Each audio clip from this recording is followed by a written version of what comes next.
You are excrement. You can change yourself into gold. And welcome to the Mind Your Movies podcast. I'm Ryan. I'm Shane. And today, if you couldn't tell, we're talking about the 70s because Yeah. that's obviously what we think of with the 70s. That's Yeah. a quote from The Holy Mountain by Alejandro Jodorowsky, the 1973 movie. And we're also going to be talking about Demon Pond, the 1979 movie by Masahiro Shinoda. Yeah. So that's what we're talking about Exciting today. episode. Yeah. Yeah, We're gonna two very interesting movies. We'll have very plenty to different. say. Yeah. I'm thrilled that I forced Ryan to watch The Holy Mountain. That he was strapped down a Clockwork Orange style with the eyes forced open. You will watch this man have his asshole cleaned. You, That's exactly what happened. yeah. Um it was well, I'm also glad that I watched Demon Pond, I'll say. I think that movie rocked. I actually ended up watching another Shinoda movie like right after. I was so Nice. hyped up on Masahiro Shinoda that I was Yeah. like, this is another one that came up in all the reading that I was doing about the movie. And I was also glad I watched that one. So Yeah, that I was was gonna cool. watch another shit. I was gonna watch Pale Flower, Mm-hmm. but I didn't get to it. I watched a bunch of other stuff instead. So no Well, excuse. Yeah. well, So speaking of, we yes. always like to So talk about those new movies that we watch. yes, and for everyone's fair warning, we're gonna have spoilers about the Holy Mountain and Demon Pond later on, but we're no spoilers for our what we've watched recently. But I'm gonna start with something related to the show a little bit. One of my top five most anticipated movies of the summer came out, and I watched it. It's the Phoenician Scheme, new Wes Anderson movie, and I thought it was all right. Honestly, a pretty low tier Wes Anderson for me personally. I kind of struggled to connect with it. Pretty like I don't know. I just didn't connect with the characters, and I didn't find it very funny. I only chuckled a couple times. So even though it's only an hour 40 minutes, it kind of felt a little long to me. So it's not a bad movie. Obviously, Wes Anderson is kind of he has his style. Some people love it, some people hate it, but you know what to expect going in. I generally like Wes Anderson movies, but this one didn't quite work for me. So it was, I don't know. It wasn't bad or anything, but it wasn't as great as a lot of his other movies that I really love. Did you see The Phoenician Scheme, Ryan? I did not. Oh, And okay. I would say I've heard kind of similar things from other people I know that have seen it. I'm curious what your thoughts are. Did you love Asteroid City? I liked Asteroid City and French Dispatch. Okay, I think I gave both of them like 4 stars, and I gave cool. Phoenician Scheme 3 stars.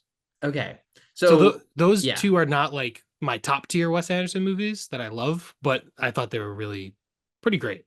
cool. And you would say this is a kind of a step down from those. I think so, yeah. I mean, I definitely see why like that era, like these past three Wes Anderson movies, and I guess the short films he did for Netflix too. Like it does kind of feel like uh, a little different from his earlier movies. You know what I mean? They're a little more distanced. Like they're very, like everything is symmetrical. Everything looks like it's shot on a set and unnatural, but you know, everything very symmetrical, that kind of thing. But they're a little bit cold. Like when I think back to like Darjeeling Limited, The Life Aquatic, like even including like Fantastic Mr. Fox and Grand Budapest Hotel, which are two probably more comedic than anything else, but there's still like heart to them. And I feel like there isn't as much heart to the recent movies. But Asteroid City and French Dispatch I found pretty fascinating in like other ways, whereas this one I kind of felt was just going going along with it. There's also kind of a structure to it where what's going to happen. Like there's literally a checklist of things that are going to happen in the movie. Basically, like he basically has to visit these people throughout the movie, so you kind of know where it's going. It's a little bit episodic. So maybe that is part of the reason that the pacing felt a little like slow to me. I But feel yeah, like that makes sense. Yeah, interesting. Well, So if anyone out there is like a big fan of Wes Anderson, I assume you would still recommend them seeing his new movie. Yeah, I mean, if you love Wes Anderson's style, it's a Wes Anderson movie. You're gonna get the shots and the style of humor that he has in most of his movies. I just wouldn't have your hopes up for this being like one of your favorites. Mm. But some people really love it. So, people connect with things differently. There's definitely like interesting themes about, you know, wealthy people and like elites and kind of stuff like that, I guess. I think I heard someone describe it as like, can a rich person make it to heaven is kind of the idea of the movie. And it's like, not really. That's kind of the conclusion, I guess. But so like it's an interesting movie. I just didn't connect with it personally. But anyway. Yeah. Well, I'll pick up with another recent movie for anyone thinking about recent movies. I watched Elio just yesterday. It's been out for a bit now, but I was on a trip, so I didn't get to see it until just now. It's the new Pixar uh, animated fun movie, right? It's pretty good. I would say I was kind of underwhelmed overall. I think parts of it kind of felt underdeveloped and maybe like uh less put together than I was really hoping for. And there's a lot of like different pieces of the movie that I'm not really sure I really felt compelled enough to believe that they fit together. Um and it was cute though, and that's good. And that's kind of what you expect from these. So it's cute, it has positive messages, but I would say I would definitely recommend it because it is a Pixar movie. It's cute. That's cool. But I wouldn't like, I mean, at this point, you're probably not rushing to theaters to see it. I would say if you have Disney Plus, it'll be on there. It's like 90 something minutes. It's worth your time. But if you don't make it to theaters to see it, I wouldn't be too upset. Makes sense. Yeah, I didn't see this one. So this works out. We're covering ground that each of us didn't see. So this works out. But yeah, this one kind of like flopped at the box office. They kind of just dumped it, kind of an unceremonious release for a Pixar movie. But Yeah. And actually I briefly saw some comments on people's like some notes in people's reviews about um edits that happened to the movie and like people wanting to see the original cut or something. So I don't know like really if something weird happened during the process of making the movie and releasing it. It sounds like maybe something weird happened, yeah, I but think there was some like turmoil in the production and they had changed directions or something like that. But yeah, I don't know all the yeah. details. So it probably makes sense that they kind of tried to maybe they just tried to sweep it under the rug a little bit after some production mishaps, maybe. Yeah. And yeah, I think you can definitely tell that it doesn't feel fully like all it could have been for being, Yeah. a strong 2025 Pixar movie about a cute alien and a kid. But that's fine. Yeah. Well, I'm going to shift to a movie we both saw, another recent release, 28 years later. We just had our episode on 28 days and 28 weeks, and now here's 28 years later's out, and it was pretty awesome and crazy and insane, and I liked it. But it was like, just a crazy movie. Uh, yeah. What did you think, Ryan? I guess. Yeah, I liked it a lot too. I will say I liked parts of it more than it on its own, like it as one piece. I think there's some kind of there's like a story that you're following, but also the setting of the zombie world. And at times I felt like they didn't really feel impactful to each other. And I didn't feel like the zombies were like a compelling threat all the time. And I thought that's like fine. I still think it was a good story, but overall, I loved the filmmaking. I mean, Danny Boyle does like really cool stuff here, um, and also there's like it's like a surprisingly emotional movie, and I loved that. Yeah. So yeah, those are Yeah, kind of that my whole nutshell thoughts. that whole sequence of the movie was crazy. Just but so many cool parts of the movie. I mean, Ray Fiennes was incredible. As soon as he got on the screen, I was like, "Whoa, this is an awesome!" Like the movie just opened up like this whole other part of the world, and he's awesome. And yeah, I thought all the performances were great, honestly. Like Jodie Comer and Aaron Taylor Johnson, I thought was really good. And the kid whose name I forget, but I Yeah, think this is same. like his first role. Um, he was really, really good. And Alfie Williams. Alfie Williams, that kid has got a bright future because he basically carries this whole movie on his back, and he's pretty great. Um, but yeah, there's a lot of cool, like, kind of experimental techniques with like this, like the all red like visions. I loved that. That was super creepy. And That was it's all cool. like shot on an iPhone, and there's a lot of chaotic editing. Um, it's pretty cool. Like, I just think it's nice to see a movie that takes risks and is like balls to the walls insane rather than just some safe Marvel movie. No offense, whatever. That was just my first thing that came to mind, you Yeah, know. yeah. No, I get But it. Fantastic Four. yeah, I mean, I'm not even gonna see Fantastic Four, but yeah, I like if I had to guess what's going to happen in that movie, they're going to beat the bad guy. I think so. I think the world is not gonna end. They're probably going to save it. Yeah, it's kind of crazy that it's like the first Fantastic Four movie. I saw the trailer for it, and immediately they're like, okay, the world is gonna explode. Like they didn't start with lower stakes. It's like an alien has come to destroy Earth immediately. It's like, all right, damn. Like Yeah. I feel like that's always the cliche superhero thing is the villain has come to destroy Earth. Yeah. But yeah, But I did like that anyway, this was a more down to earth like yeah. story and the stakes were more personal. Oh yeah. I but I again I do feel like just like part of me did feel uh, like how how are the like I felt weird that the infected was like such a big threat at times, but then also just totally absent at times. And Right. I just felt weird about that, but also I it feel didn't like affect my viewing too much. I feel like it's because it's a rural area. A lot of infected have died. Like it's like Yeah. just the British Isles are probably pretty sparsely populated at this point. It's been 28 years and people have been, they've starved, they whatever. Yeah. So like I think I didn't think about it when I was watching because there are a lot of quiet moments where there just aren't any zombies around. Um, but I think that's just I don't know. I didn't mind it because of the rural setting, I guess. But Yeah. also the cinematography looks really great. Like the Yeah. color pops and it looks really great for all being shot on an iPhone. And without spoiling anything, I think the climax of the movie is like awesome and pretty perfect. And then there's this scene that feels like it's kind of like a denouement, I guess, like a coda at the end, but it feels like a post-credit scene that's before the credits. And the tone shifts wildly and it felt very out of place. There's also an element to it that I didn't realize when I was watching it, but there's like a sort of a social commentary element to it that because I'm not British, I didn't put two and two together.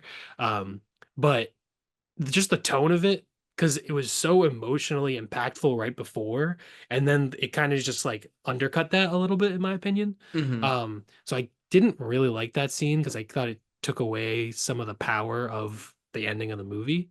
Um, so that honestly, that scene is probably why I gave it 3.5 instead of 4 stars, just because of that. I left the theater like, damn, you just undercut Yeah. like how powerful that was, you know? That's funny. I think that's exactly how I left the theater feeling. I was like, I was pretty hyped during the entire movie. Like I said, I had a few things about it, but nothing that would have brought me to like, trashing on the movie or anything. But a few things that I was like, this isn't a masterpiece, right? Like I'm not giving this 5 stars, and that's fine. But the ending did kind of shoo me even away from the 4 stars. I think just because it leaves that taste in your mouth, right? It's the end of the movie. You want that to be kind of the high point of emotion or the high point of feel like the high point of whatever you want your movie to be. So Yeah. it felt weird, but Yeah. But yeah, I guess that's kind of all I have to say about that without any spoilers. yeah. Again, I mean, it is just crazy that it's filmed on iPhone. Of course, they have like these Yeah. massive rigs for the iPhones, but they still are able to do. I mean, one of the advantages of iPhones is able to do a lot more like maneuverability and kind of positioning of shots and stuff like that that you maybe are harder to do on traditional cameras. And I thought that was they did some really impressive stuff. They almost had like a bullet Oh time yeah. effect too, which was Yeah. cool. Yeah, yeah. Did you see Um, the picture of all the iPhones like with that yeah, yeah, yeah. the Oh, set up? crazy. Yeah. Yeah, very Like cool. again, this isn't like Tangerine filmed on an iPhone style. No. Like this is like the cost of these setups is still this is more of a choice, not making it to save on money, right? Yeah, exactly. It's not just to save money and make an independent film. It's making a creative choice to do it. And it makes sense with 28 Days Later. They did the same thing with that of shooting with digital cameras at the time, and it gave the movie a really unique aesthetic. Yeah, So yeah, in the series, I think 28 Days is still the best, and 28 Years is clearly the second best, and then 28 Weeks is clearly the worst. I feel like there's a pretty solid, easy ranking for me. I would agree for sure. I think it yeah, without spoiling anything, I also think that we're back to Danny Boyle and Alex Garland, and they did not make the second one, 28 weeks. And I think you can kind of tell at times that we're kind of returning to the roots here and not maybe building off. I mean, it is almost 3 decades after, so it's not like there's really any connection anyways. But yeah, whatever. Yeah, yeah, definitely. I I was glad to see it. All right. I watched too many movies. You went on a trip, so I'm trying to figure out what to talk about. Um, I guess should I just pick one or do you want to go? Well, if you have more, maybe you should go, and then that way we can Okay. fill in the gaps. Yeah. I Another movie in theaters, Ballerina. This movie, badass. Awesome. Really cool. A lot of that, a lot of explosions, some very creative weapons used. I'm not even going to say what weapons, but there are at least two sequences in particular where uh there are really creative use of very cool weapons, and it's awesome. The first like third of the movie, there's a lot of backstory and training, which was like the worst part of the movie to me. I kind of was not that interested in it. And then once it gets going, it just goes, and it's a John Wick movie and it's awesome. I think this movie also had a lot of reshoots, and it's directed by Len Wiseman, but I think Chad Stahelski, who directed all the John Wick movies, he kind of came in and did a lot of reshoots. So I imagine he probably directed a lot of those awesome action sequences in the second half of the movie, which makes sense to me. Uh, but yeah, so it's not my favorite of the John Wick series, but it's definitely worth seeing. I know it's super late, so it's probably already trickling out of theaters. But if people have a chance to go see it in the theater, it's pretty fucking awesome. Yeah. So I would recommend Ballerina. Nice. If you like action and the John Wick style of action. If you don't like that, just there's nothing for you here. So I've seen John Wick 1, 2, and 3, but Oh, when I watched them, 4 was still like too. It wasn't in theaters anymore, but it was too new to be available. And so, yeah. and I never gone back to watch 4. Do I Oh. need to? Ballerina's gonna like leave theaters like tomorrow probably or So something. Do I need to watch 4? So no, actually, Ballerina takes place kind of concurrently with three. Okay, So it's sort of maybe concurrently and a little after three. I'm not sure the exact timeline. but you don't need to Um, know 4. no, you don't. But four, in my opinion, is the best one, and you should watch it. It's awesome. I will watch it, but I'm wondering if I should just like go to the theater. I'm probably just gonna go to the theater like tomorrow to watch Ballerina, maybe because Yeah, that'd be I was fine. You'll be thinking fine. about it and I was like, I don't know, but now I think you're right. It's probably gonna be out of theaters this week. Yeah, If this it's might be the last week it's yeah, there. I think you'll be fine watching Ballerina then John Wick 4. There's no cool, spoilers for John Wick 4 in Ballerina, cool, so you'll be fine. cool. Um, I have two last things, so I'll do Cool. one of them first, and then I have kind of a short that I'll do maybe. Actually, I'll do the short first because the last one kind of leads into the episode. But Sure. I watched You gotta a do one then the other. yeah, perfect. I watched a short film called According to My Glass Eye, which is an Italian short film from 1972 by Paolo Gioli, um, who is this like super experimental filmmaker uh, during the 60s and 70s in Italy, who made like all sorts of weird stuff that was very focused on the structure of film. And so like literally piecing together strips of film in weird ways, in ways where like exposing the border of the celluloid framing, right? And exposing like what do you call it, the sliding holes, the Yeah, sprocket yeah. holes, and utilizing them on top of like other film strips to make like new images and to uh, to like symbolize things like about human anatomy, hence the name according to my glass eye. And so it's really kind of an interesting thing. It's very experimental and like there's music and stuff, but there's no story, there's nothing like that. But it's only 10 minutes long. And uh right when I watched this, I bought a I think it was only a DVD. I don't think he has Blu-ray, but a DVD of all of his shorts. Oh, Um, nice. and I'm waiting for that to come in to watch the rest. But this was awesome, and it's you can find it somewhere online. I forget if it was YouTube or like something like Didn't. that. Yeah, yeah. But you can, Nice. yeah. And I would. I mean, it's 10 minutes. It's weird if you're into like experiment, even if you're not really, if you don't know if you're into experimental film, it's a pretty cool thing to like watch, look at, and kind of admire some of the weird images that you can make when structurally manipulating actual film. And Yeah. it kind of reminded me, like, I'm a big fan of like uh, George Méliès and like Elise Guy Blanchet and like early film stuff. And so it's kind of cool to. This almost feels like that, where you're looking at the structural components of film in a unique way. Nice. Yeah, that's cool. Yeah, I've definitely seen some experimental cinema, but I'm not familiar with this director. Um, but yeah, cool. That sounds very cool. Also, the holes on the side are called perforations or perfs. That's the Dang it! word. I couldn't think of it at first either, but I Yeah, thought of it, so I figured I'd so that way we don't get comments. Honestly, we could yeah, use some comments. So maybe cut that out. We could use some comments of people being like, "You fucking idiots don't know what perforations are. uh, Cancel your podcast." All right. Related to that a little bit, I watched a movie on the Criterion channel, Microcosmos. It's a nature documentary with almost no audio. There's like two sequences of narration, like one toward the beginning, one toward the end. But basically the entire thing, it's 80 minutes or like 75 minutes long. And it's just close-up shots of insects being weird and doing their thing. They, they collect ants collect things, they have sex, it's pretty awesome to be honest.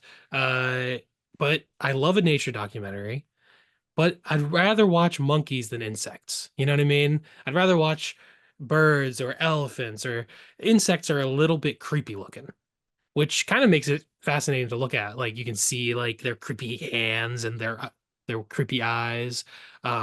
And there are parts of it that feel almost like a horror movie, but there are also these like really beautiful sequences. So I would definitely recommend it if that sounds at all interesting to anyone. Uh, it's pretty cool. It was shot in the 90s, but it was shot with like super state of the art cameras. So the imagery is really like super close up and super crisp. So it's pretty impressive on that level, but also I think it's kind of interesting just to see different uh aspects of our world that we'd never see otherwise, you know what I mean? that sounds awesome. Where did you watch that? Was it on Cri- Max? Oh, Criterion channel. Criterion. Right. Yep. Nice, I think nice. it's only there, but I'm sure you could rent it or something. Yeah. Cool. I might just have to like get Criterion for the summer while I'm home. Oh yeah, that'd be good. Do you have a Roku? No. Can you do it on like an Apple TV? I I have no idea, honestly. Oh, brother. We'll see. We'll see. Maybe. I'll probably report back next week and be like, I bought a Roku. I got this Roku just for the Criterion channel, and it was only like 20-25 bucks, I feel like, when I got it. It was pretty cheap and it Yeah. works. You can probably buy like used, like early, like older Roku for like $10 now, I'm sure. So Yeah, I feel probably. And those things are like thrown in the trash and like, my grandma, I think, has like three in a drawer somewhere. there you go. Yeah, Yeah, that's right. I should just ask. just take one of those. But it's a lot easier than like plugging in the HDMI to the laptop and all that. I think if you have an Xbox, I think there might be an Xbox app, Oh, nice. Oh, but I wait. don't think there's a PlayStation one. I can Airstream on the Apple TV. Airstream? Oh, What do you call it? yeah, AirPlay? AirPlay. AirPlay. Yeah, you I'm there's not there's an app on your phone too, so you perfect. could just do that. I'm not elderly. I know what AirPlay is. What's Nice. Well, your I've last got movie? I've got one more, which is a I mentioned at the beginning already, which is the other Masahiro Shinoda movie that I watched, which is Double Suicide, which Hmm. is I watched because one of my favorite things that we'll get into later about Demon Pond was its use of theatrical techniques in like traditional Japanese theatrical techniques. And one of the things I read about was that Double Suicide was kind of his uh, Masahiro Shinoda's like first blending of those two things, where he takes kind of traditional play theater components uh, from Japanese tradition and uses them in kind of a modern way to make a film. And Double Suicide was really fascinating because there's like stagehands all dressed in black, like you would see on a set. But there's like one time where they actually changed the set, which was cool. But for the most part, they're really just there to like add drama. So like they'll surround an actor when the actor feels emotionally surrounded, right? When he feels overwhelmed or something. And they'll like move something once in a while. But for the most part, they're really there to add not to interact with the set itself, but to interact with the emotion and like the vibrance of what's going on in the film, which is really cool. And it's kind of cool because they're kind of spooky because they're all dressed in black and just kind of like once in a while you'll just see one kind of crouched in the corner of a scene, and they don't do anything. They're just there. That's funny. That's And cool. yeah, Yeah, I've seen the Ballad of Narayama from the 50s. It sort of has a similar like vibe of this like theatricality, and you can see like the them changing the set and changing the background kind of a thing. yeah, Um but yeah, kind of a cool thing in Japanese, unique thing in Japanese cinema, I guess, right? yeah.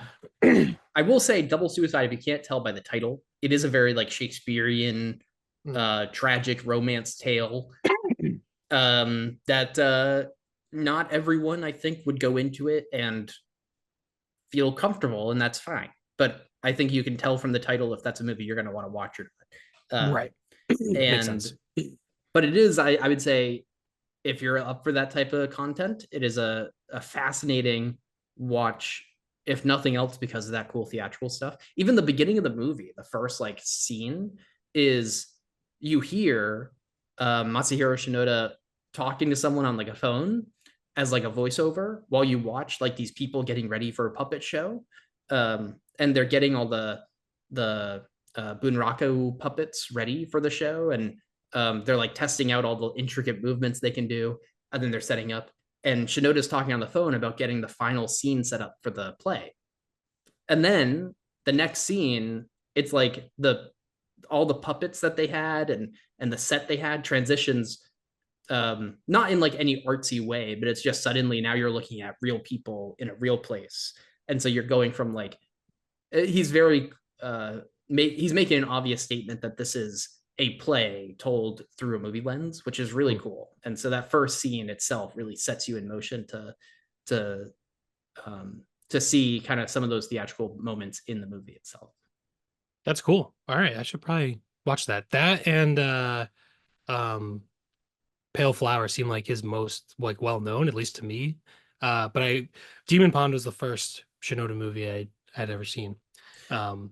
Same. I think it helps that it has the Criterion release. That's why I had it. Did you watch it on Criterion Channel? Yes, I did. Yeah. I when the movie when the whatever, we'll get to Demon Pond later. But the Criterion release, like the name Demon Pond and then the poster and everything, it looks like it's gonna be a horror movie, and then it's not a horror movie at all. Yes, we will get to that. But yeah, I Yeah. actually I think I might have said when we picked these, I think I said that it's this horror movie that I've been waiting to watch. And I think I Yeah. even mentioned that I thought it might be similar to like the Bloodthirsty trilogy, Yeah. mostly because the poster looks like very reminiscent of imagery in that movie. And Yeah. we'll get to all that because Even the first whatever 15-20 minutes of the movie feel like a horror movie of the city person going to the countryside, and then like some crazy horror shit's gonna go down, but it goes a different direction. um yeah, it but yeah, does. we'll get to that after. All right, let me just run through these last Yeah. couple things I wanted to mention. First of all, it's we're toward the end of June, July 11th, huge day in my life. Tony Hawk Pro Skater 3 and 4 remaster comes out. So I watched the documentary Tony Hawk until the wheels fall off. It's on Max. Honestly, great documentary. It's just about Tony Hawk and his life, and he's like in his 50s now. He's still skating, so there is toward the end they get into some more like I don't know. It is it's not just like some puff piece, I don't think. It is actually an interesting documentary about Tony Hawk and about skateboarding.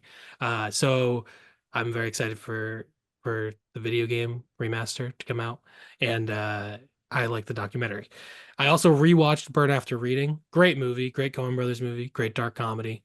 Just wanted to say that. I don't want to say that much about it. People know Burn After Reading. All right. The main movie I watched, wanted to mention, is called I Like Movies. It's made for me. It's called I Like Movies.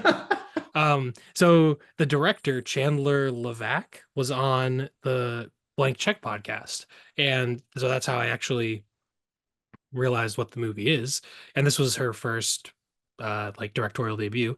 And it's about this Canadian teenager who has a lot of emotional and social issues, and but he loves movies, and he starts working at a video store, and it's kind of just a coming of age uh comedy slash drama, kind of in the in the similar vein as like Lady Bird or Eighth Grade, I'd say. But yeah, I just like loved it. I thought it was really funny and also really touching and poignant. uh really good performances, and it just has like a cool low budget independent movie. This is definitely it's really well made, and I really enjoyed it. So I wanted to shout that out because it's not the most like well-known movie, I don't think.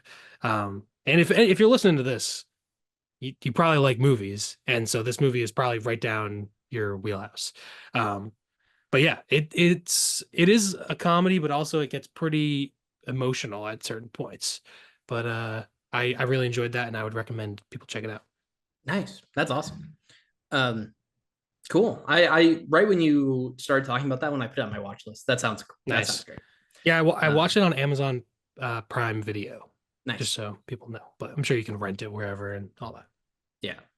Yeah, I think generally we like to kind of like shout out where we see these things because these are kind of our this is like more of our recommendation period of Yeah. the episode. Once we get into like the main pieces, these are ones hopefully you guys have seen these. If not, hopefully you're prepared to get them spoiled and Yes. decide then if you want to watch them or not. If you have not seen The Holy Mountain, go watch The Holy Mountain. It's a one of a kind experience, and you don't want it spoiled before you've seen it.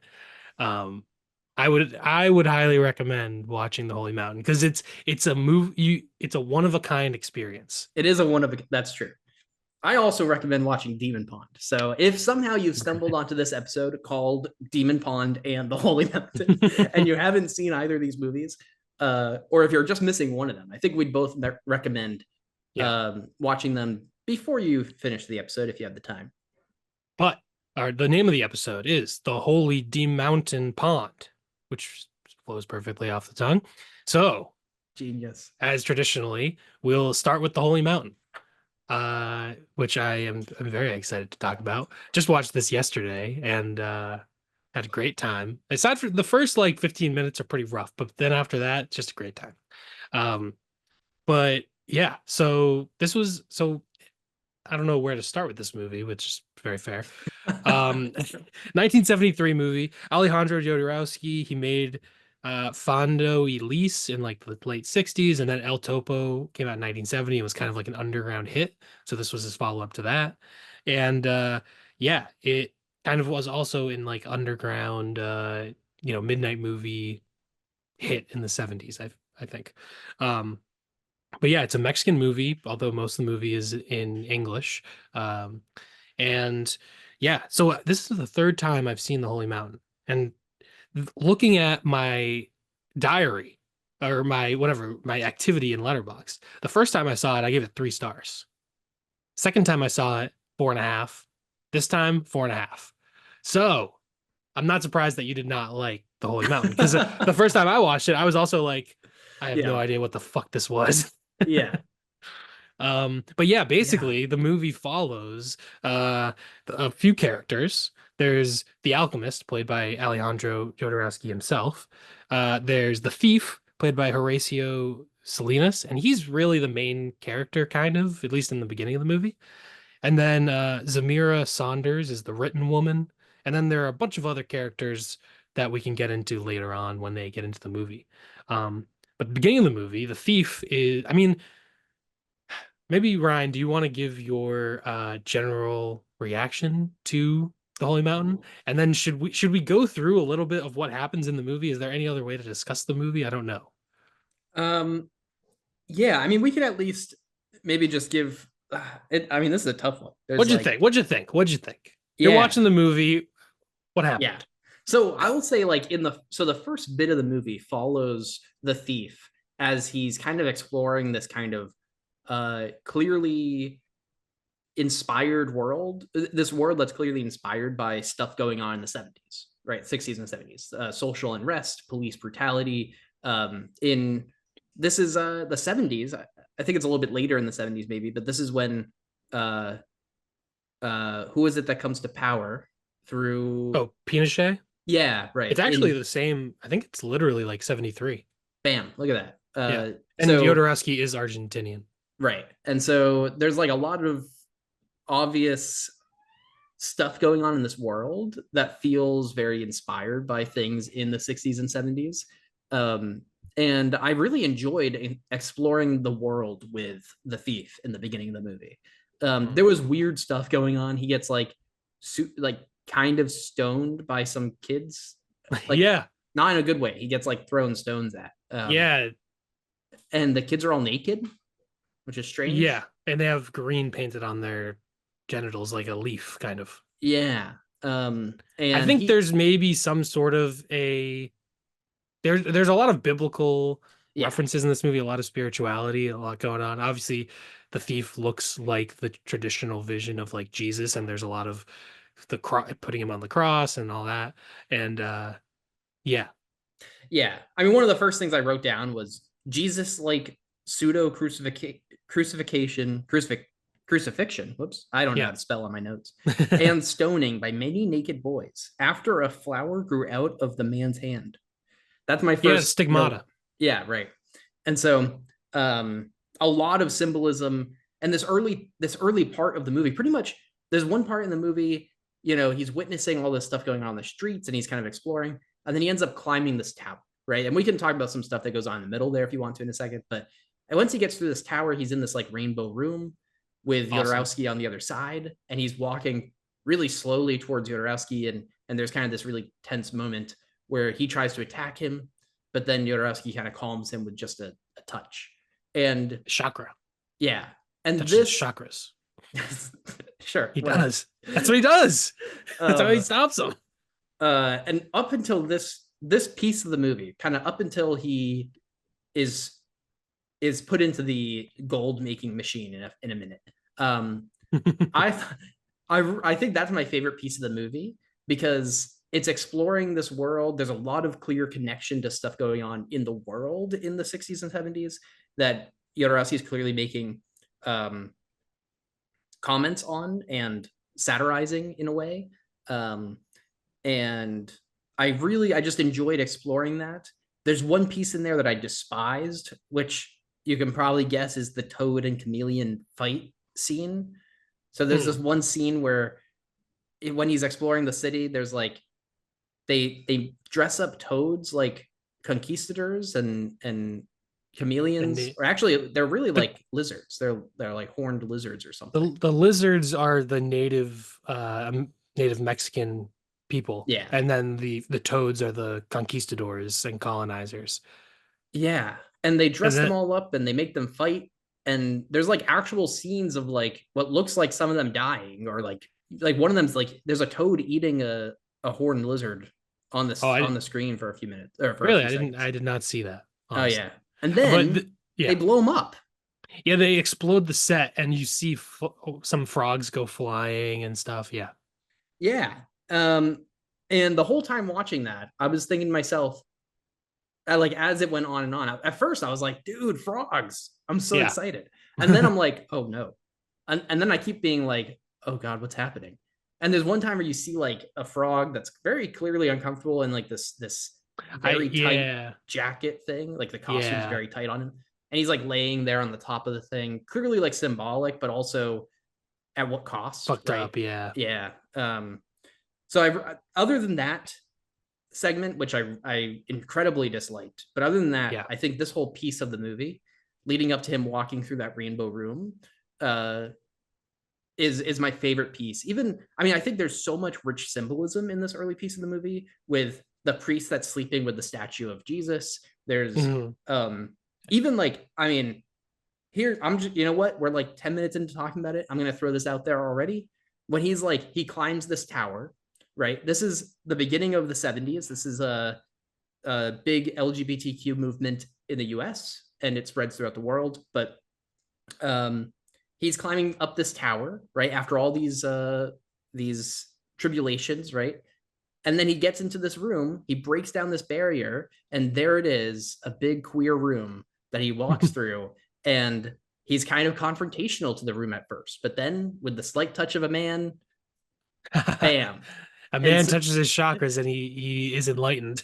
I'm just saying, like there, I think maybe there could be some. I mean, I think certainly in the whole movie, there's a lot of sexual liberation and sexual freedom comments and pieces. But I think in that, I was like, oh, okay, give me some queer symbolism. Yeah, I think the movie's very up to interpretation. I didn't I would just think of it as the beginning of that that world in the beginning is very drab and uh pretty dystopian. There's Yeah, like police that are brutalizing people. There's, all these, there's like the parade of like skinned dead dogs, I think, yeah, which is like a very upsetting image. So yeah, all the animal stuff in the movie is the worst part of the movie. It's the only reason I didn't give the movie 5 stars because I don't know what do I do about that? Like it's part of the yeah, movie. It happened. There are dead animals in the movie. There's, the fucked up stuff with the frog and the lizards.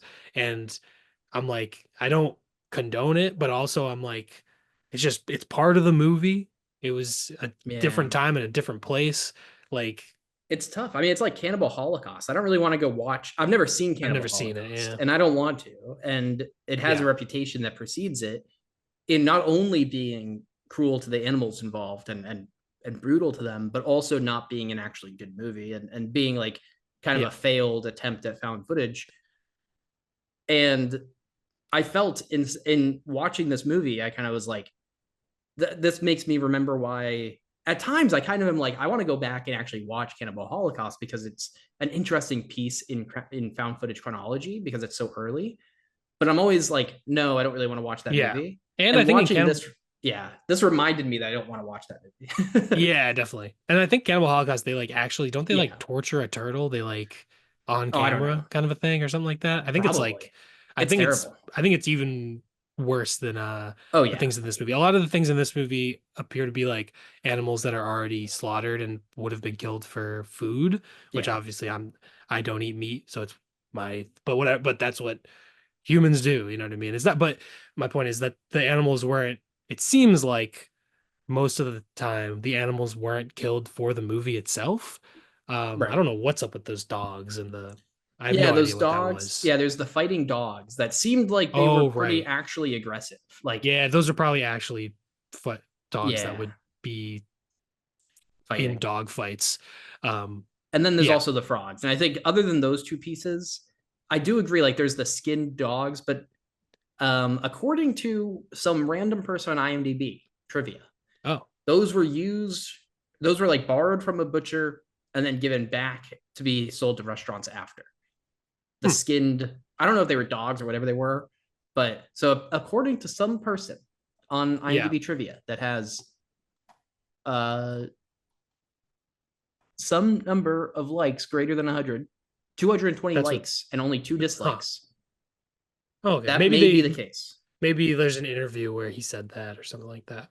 Yeah. Either way, it's still very disturbing to see.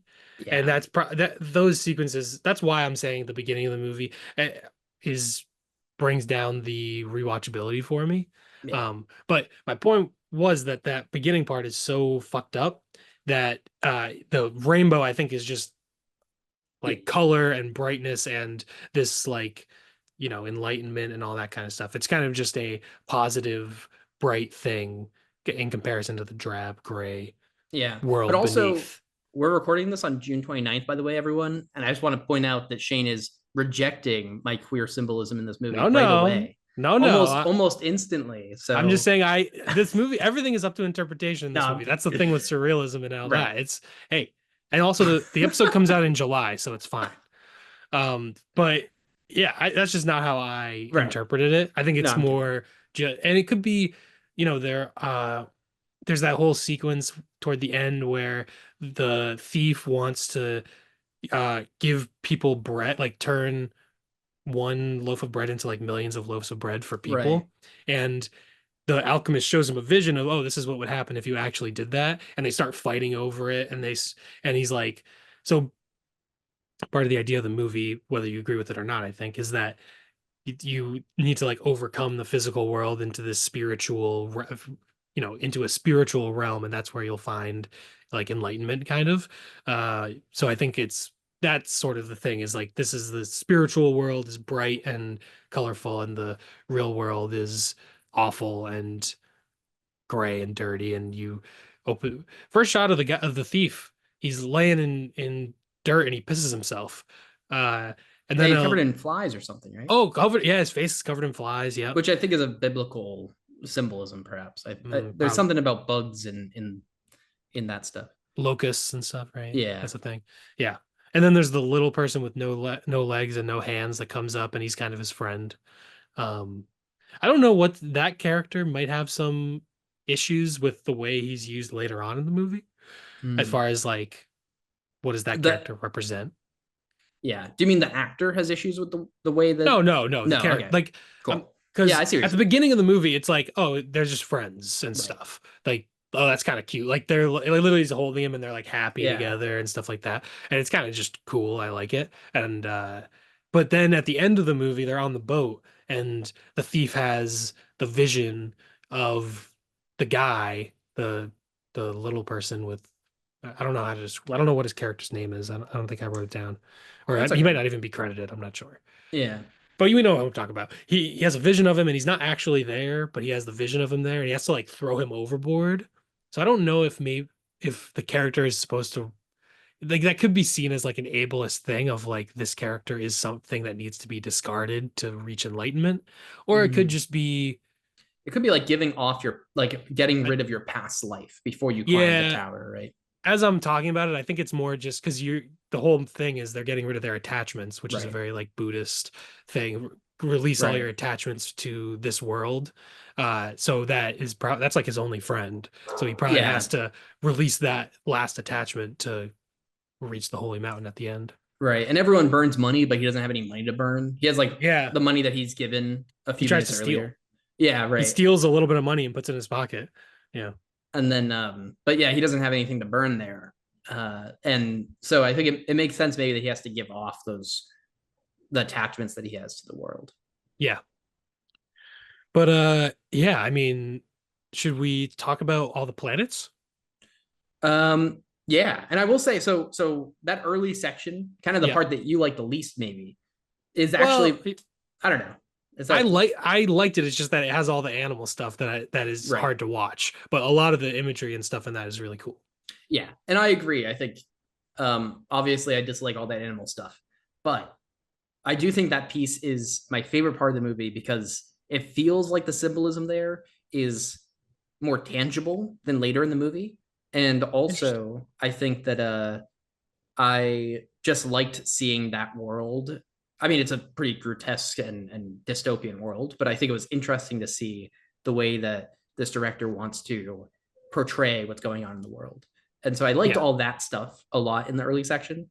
But then pretty much once he gets into this like spiritual piece of the movie and he's meeting the gods and or the planets or whatever and all this stuff, I I felt uh dissatisfied. And we can get more into that when we talk about the gods and everything, but pretty I much don't think they're gods. not gods, sorry. I keep saying gods, I mean planets because they're named after the The gods or whatever. Oh, are they? Venus, Mars, Jupiter, but Well, the planet. Well, so their names are like Fawn, like Isla, Clan, all that, Yeah. which I just seem like made up to me or something. I don't know, but they're from each planet. Yeah. Yeah, Um, but yeah, I feel like I don't know. I just started finding like everything to be kind of like overly shocking and overly symbolic and overly done. And I was like I don't know if my brain was just like, all right, I'm done. Like like there's too much nudity, too much violence, too much uh absurdity and stuff that is confrontational to me that I was like, okay, uh maybe I'm clocked out here, you know? yeah. It's interesting because you said like the symbolism was more tangible in the beginning part for you. Yeah. Maybe we could say like first part is the before he goes into the tower, Yeah. and then there's the tower stuff and the planet stuff, introduction to all those characters, and then there's like them actually going to the holy mountain. Maybe those are the Right. three parts of the movie we could talk about. That makes sense. But I feel like that second part has the most like obvious social commentary in it. So it's like the first part has a lot of biblical like imagery and symbolism, and there's like whatever. But the second part is very, to me, that was very like tangible and easy to understand in a way where it's just this satirizing different aspects of society, basically. And then the third part is where it gets more like maybe difficult, at least for like a Western audience, I think, because it seems like there's a lot of like Eastern, like Buddhist ideas in there, I think. Yeah. Um, but yeah, so that's what I was going to say about that. But also, one cool part, a thing that connects all the parts is the sort of like Mary Magdalene character. She's called the prostitute, but she at one point there's the group of prostitutes in a church, including like a child, and there's this creepy old man, very extremely creepy. But the there's sort of a I don't know. There's a bunch of prostitutes. There's a main one that we're kind of focusing on, played by Anna Desad, and she has there's a monkey also with them, like a chimpanzee, and uh, and the chimpanzee is played by Chucho Chucho. That's his name. Yes, I saw that. That's Yeah, fun. pretty cool, right? Um, but like at one point they're following the thief who looks like Jesus, and it seems like it's like oh they're, and then they get distracted by like a party at it's a weird thing. It's like a dance hall, and there's like police dancing with men in the dance hall. It's kind of strange. And you could say that about this whole movie. It's kind of strange. But the prostitute has this sort of Mary Magdalene energy, I think, and she kind of follows him throughout and like follows him on the whole journey, like across the water and up the mountain and stuff like that. Um, and I liked that aspect of the movie. Um, I don't know. The movie is crazy and all over the place and surreal and like clearly influenced by like Buñuel and uh the painter with the Dolly. mustache, Dali, yeah, Salvador Yeah. Dali. Duh. I completely Now you're blanked on his name. good. But yeah, I mean, it seems like those are like Yeah. two huge influences. Um, but I don't know. Maybe it's because it's the third time I've seen it, but it doesn't feel that difficult for me to like understand. Um, Yeah. yeah. I think for me, maybe part of it is actually just being like kind of exhausted at this point Mm. of like seeing all the brutality, seeing all the uh, animals, seeing all of the nudity and sexuality and all this stuff that feels like, and because Jodorowsky was part of the like what was it the panic movement. Uh, Seems like this stuff was kind of made to shock, right? For a lot of the Mm. movie, with obvious like symbolism and stuff too. But it just felt like I was getting to the point where I was literally just like, okay, I get it. There's going to be something shocking. It has a meaning, Mm. and I don't know if I can deal with that right now. You know, like I feel like I was just like maybe just emotionally, not emotionally, but like I don't know, like just drained in a way where I couldn't actually take what was on the screen and digest it in a meaningful way. And instead, I was just taking what's on the screen in like this kind of like surface value thing of like, okay, they're scrubbing his asshole clean. Like, Yeah, cool. Like, it has to be clean from the world, I guess, right? I don't know. yes, yeah. And but like again, like I feel like I just got to that point somewhere along the way where I feel like my ability to actually digest the symbolism was actually deteriorated from just I don't know, just so much shock value and so much um confrontational filmmaking that I Hmm. felt unable to digest it. But I get that. I didn't. Maybe you're putting too much pressure to like like interpret think about every it. single Yeah, thing. It's like maybe. sometimes you can just laugh when like the shit turns into gold and he's like sweating and the silver's coming out of him and then they turn the shit to gold. Like parts of it are, I think the movie is supposed to be funny in a lot of sequences, especially with the planets. Like um the art factory, Klen from Jupiter. Yeah, Like where that whole the sequence statues is, are people. yes, there are like people with like their heads covered and just their genitals are out. And there are people, there's like an assembly line of people with paint on their asses, and they're literally like making ass art. Like Yeah. it's this satire of the art world, it seems to me. And there's like the sequence at the end with the love machine, and the guy is not a good lover, so he doesn't get it to open up. And then they have the sex, and a baby love machine comes out. Like to me that whole sequence was just funny, and obviously there is like meaning to it, sort of satirizing, I think, like the art world. That seems like the main theme in that sequence, but also like that's hilarious to just have like this machine pop out a baby and now it's like holding the little baby machine. Like I just thought it was funny. Yeah. I don't know. I feel like I throughout a lot of the movie, I don't know if I really, and maybe this is just like I was trying too hard to like digest stuff symbolically and like not letting myself just be there in the moment and enjoy the the comedy of the movie. But like I feel like for me, pretty much the whole time, I found stuff as absurd and not necessarily funny at times when stuff like that was happening. Hmm. But again, I think that could just be kind of me like wearing myself down for some reason during the movie and like Hmm. not being able to just enjoy it, maybe. But I don't know. It felt like I, there was like with the excrement turning into gold. I was like, okay, but also, what the hell's going on? Like, and and like again with the gods, like or not like I keep saying that the planets.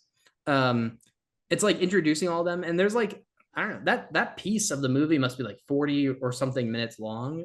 I don't know, but where it's introducing all of them, and it's just like one by one, and I'm just kind of sitting there. I'm like, okay, so then they're gonna introduce the next one, Right. and I'm gonna see some other weird stuff, Yeah. and we have four more after that. That's cool. I don't know. Like, I just kind of like, I feel like maybe I was just like done. I was like, I you get it, know, and I think the movie doesn't have like an overarching like yeah, story really. Like, well, it does, but not. It's very vague and metaphorical and surreal. So it yeah, doesn't have like a narrative pushing it forward.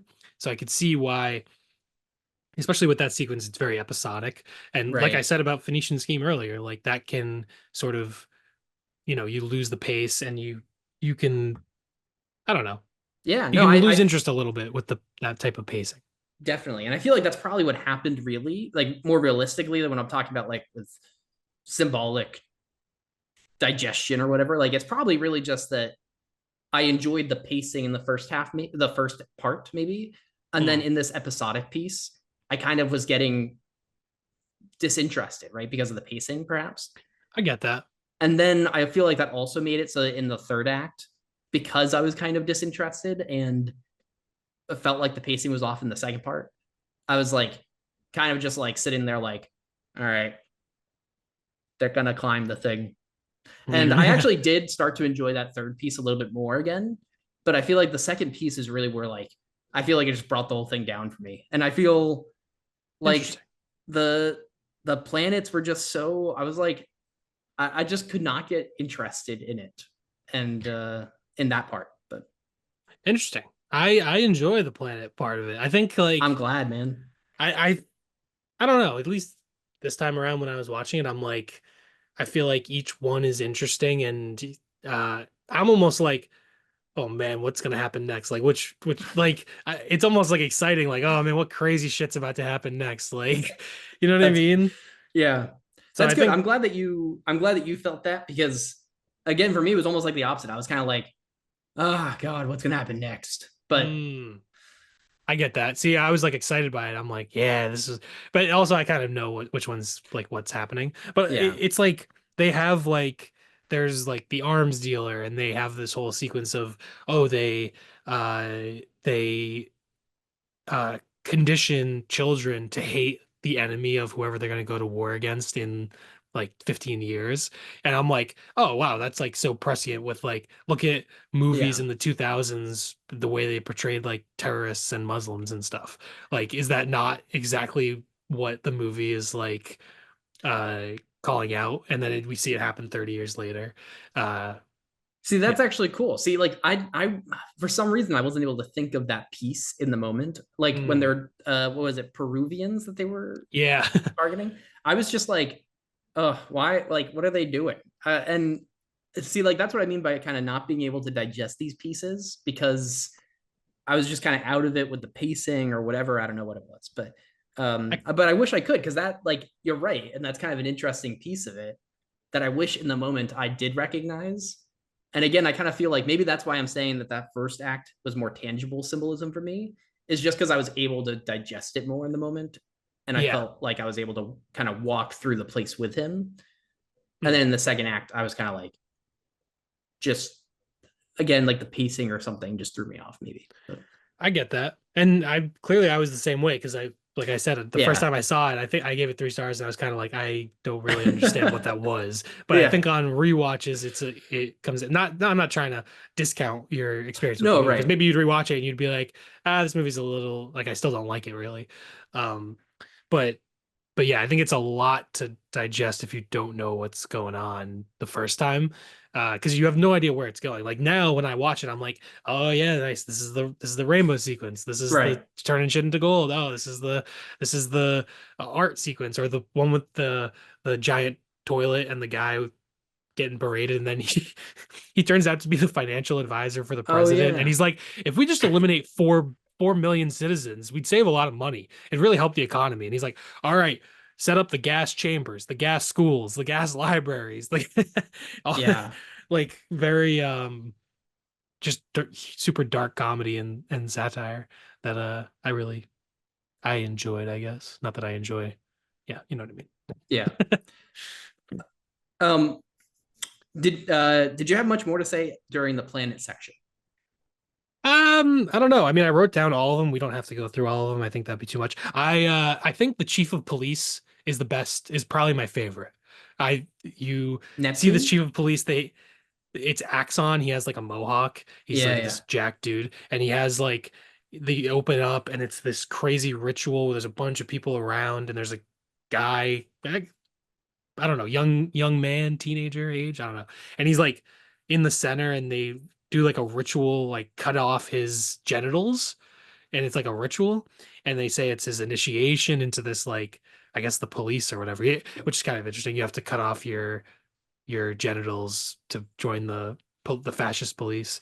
And he takes the kid to a room with his collection of 1,000 testicles, and then there's this like sequence with protesters, and the police are like gunning them down, and there's all this like paint of different colors coming out instead of blood, and there are like birds or fabrics coming out of like bullet wounds in the protesters, and then there's like some slow motion in there and stuff.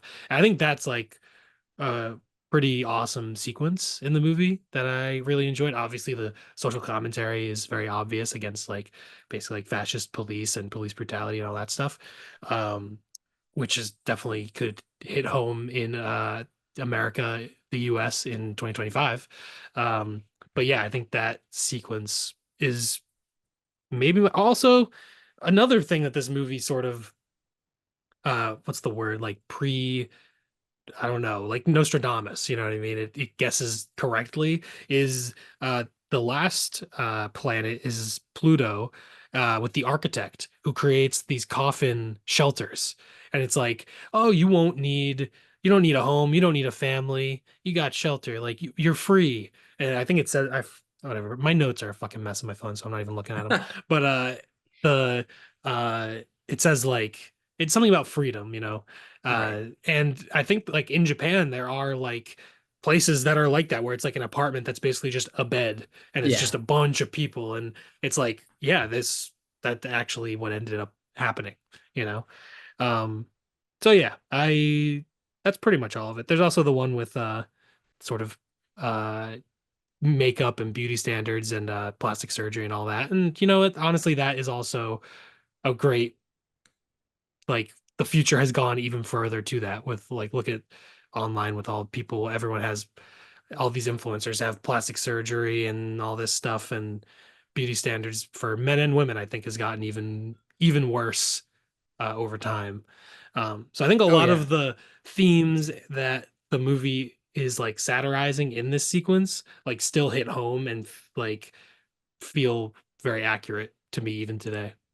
Yeah. See, hearing you talk about the planets with their themes and the symbolism that they kind of project there makes me just wish I was able to enjoy that piece more. And so maybe I do just have to like rewatch this again later.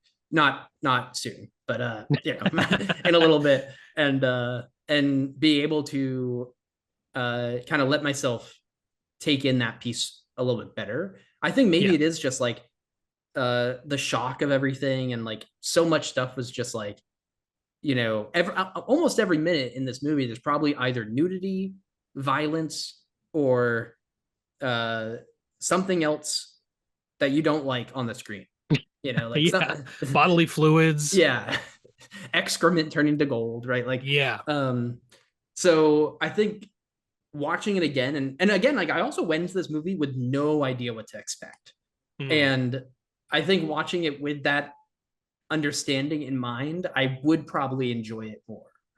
Mm. With that Yeah, said, I did not necessarily enjoy that piece that's so fair. much this time around, but That's fair. And there is like other like one of the Mars lady is like clearly like a butch like lesbian. She's like sleeping with, I think it's the two women from the very beginning of the movie that get their heads shaved at oh the very yeah, you're beginning of the right. movie. She's like sleeping with them and then she wears a suit and she has like a shaved head too. So she like what does that symbolism mean? And it's like I don't necessarily have an Yeah, interpretation of that.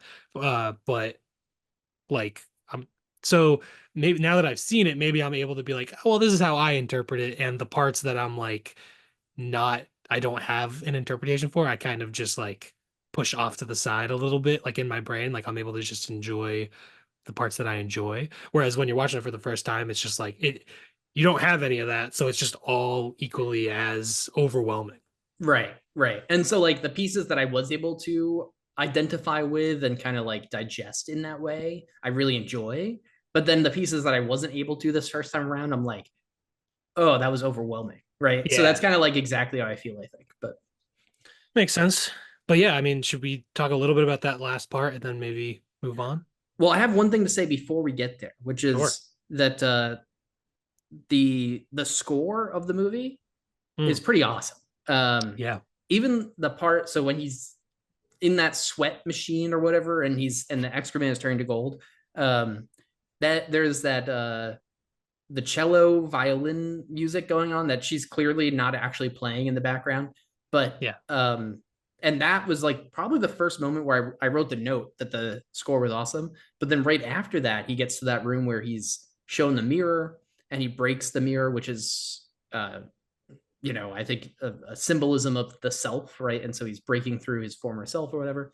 But the score there is also just really uh, kind of I don't know, like hippie esque, but also like energizing and weird and funky. And I really enjoy the kind of experimental music that was going on. Yeah, definitely. And in a movie with so little dialogue, I think the music like keeps you, I don't know, keeps you engaged a little bit. Keeps You know what, too? The part with the planets has all the dialogue in the whole movie, probably. And yeah, it does have a good amount of dialogue. Yeah.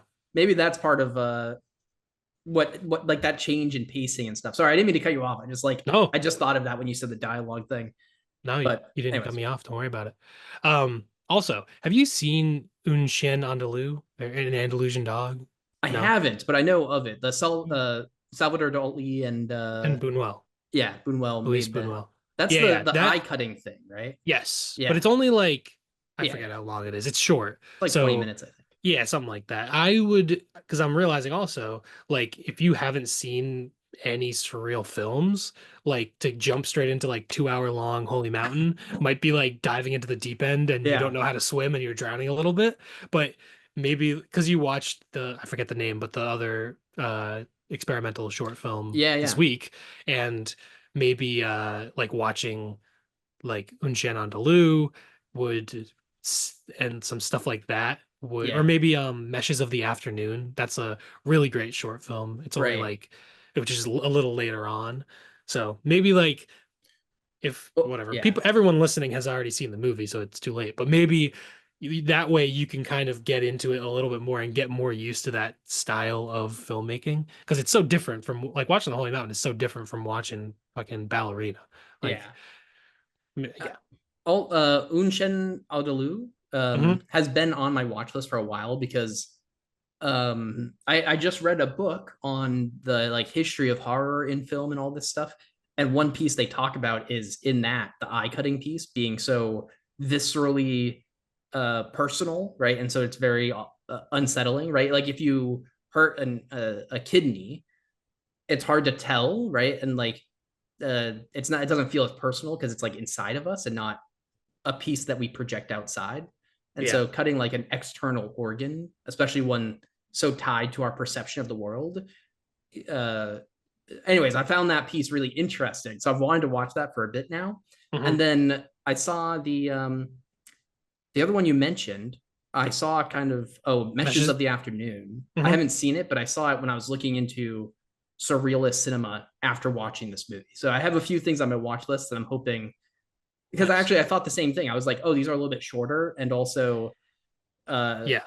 I like the experimental shorts that I've seen, like the Paulo Gialli thing that I watched recently, uh, and so I'm like, maybe I'd like the shorter form surrealist stuff too. But Right. so I'll give those a try. Maybe I'll report back in our next episode. Yeah. Cool. That'd be cool. But Um, yeah. So then, I mean, basically they all get together, they burn their money, they are sort of losing all their attachments to the physical world and all that, and they're trying to find enlightenment at the Holy Mountain. The alchemist is bringing them. I really like the sequence where they get to the island and there's like this last temptation of this society of people who wanted to reach the Holy Mountain, but they got distracted at the last minute. And it's sort of this hedonistic like society that they still have to reject in order to get to the Holy Mountain.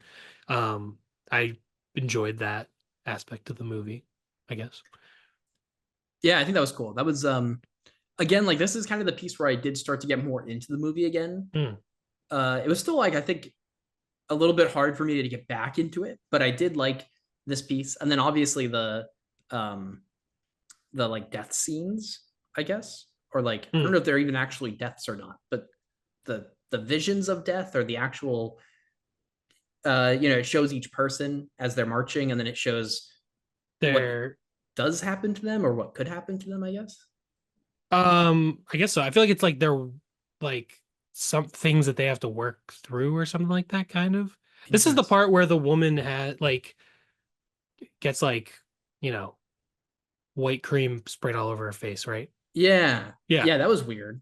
Yeah, that is a Really weird weird. part. Yeah. There's also yeah, she's underneath the cows that are Yeah. The cows are having sex. Yeah, yeah, yeah. yeah, so strange. And then one guy has like the tarantulas all over him. Yes. Yeah, that is crazy. That guy really was just naked with tarantulas I all over him like read, that.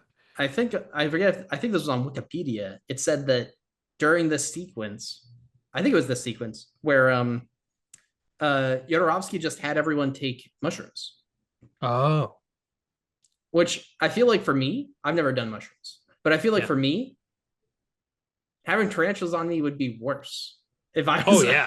Oh, that'd be horrifying. Yeah. You can That'd be see the fucked up. guy in that scene. You can see his He's like legs kind of like just jittering, almost like like terrified. yeah. And I was like, it's amazing that he's able to just not move, right? Like, Yeah, but oh yeah, that was did not like that. that is crazy. Yeah, there's like guy like cuts his fingers off, right? Oh, Does I that don't happen at know a what. certain point? Maybe. I don't know. These notes are fucking useless. It's just like madness, just madness. Um, But this is also when yeah, the dog fighting happens. yes, Yeah. So you get one of those visions includes two dogs that seem like they might actually be pretty aggressive to each other. yes. And there's like the dead chickens on the tree, and Oh then there's yeah, like, crazy. yeah, there's the spider thing. There's the oh yeah, there's this is a note I have written down. Half man slash half woman with boobs and dick squirting milk out of tiny jaguar heads. Yeah, yeah. Yeah, The that giant guy, and then the boobs turned into the jaguar heads. and he's yeah squirting milk out of them.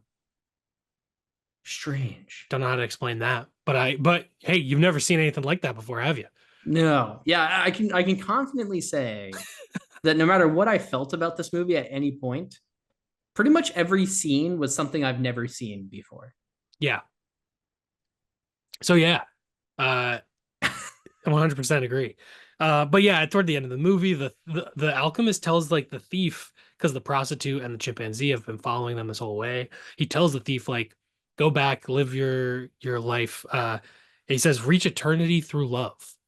So I thought that was kind of an interesting like alternative way of reaching enlightenment, I guess, is kind of what they're saying.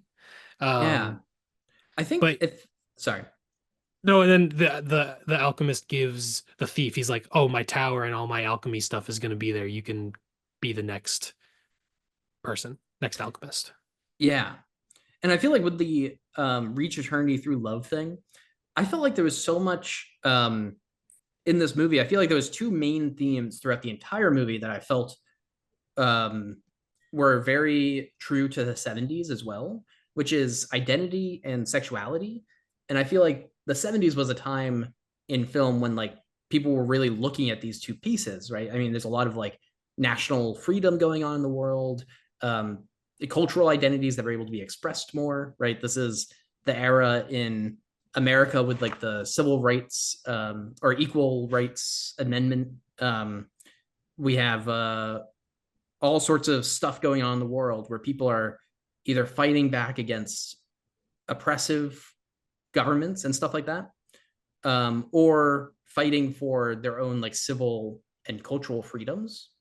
And I feel like that was really expressed in the movie really well, right? Like there's even like the cross-dressed nun at one point, but Yeah, all throughout the movie, there's like symbolism to me that felt like it was showing sexual freedom and sexual liberation and being able like even polygamy um and homosexuality and bisexuality and stuff.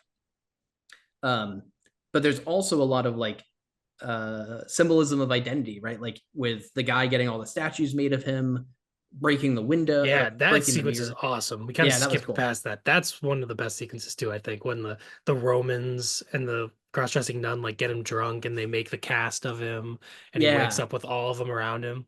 and then he's Oh yeah. punching and then he destroys most of them, but he keeps one. Feels like kind of getting rid of all I, the pieces of you that you are not happy with, maybe, or something. I don't know. But maybe, yeah. Or I was seeing a lot of that as like false idols kind of a thing. oh, interesting. Yeah, I could see that. That's kind of where Um, yeah. but yeah, I feel like there's a lot here about these two pieces. These are kind of the two that I latched onto throughout the entire movie, even in that section that I wasn't too fond of.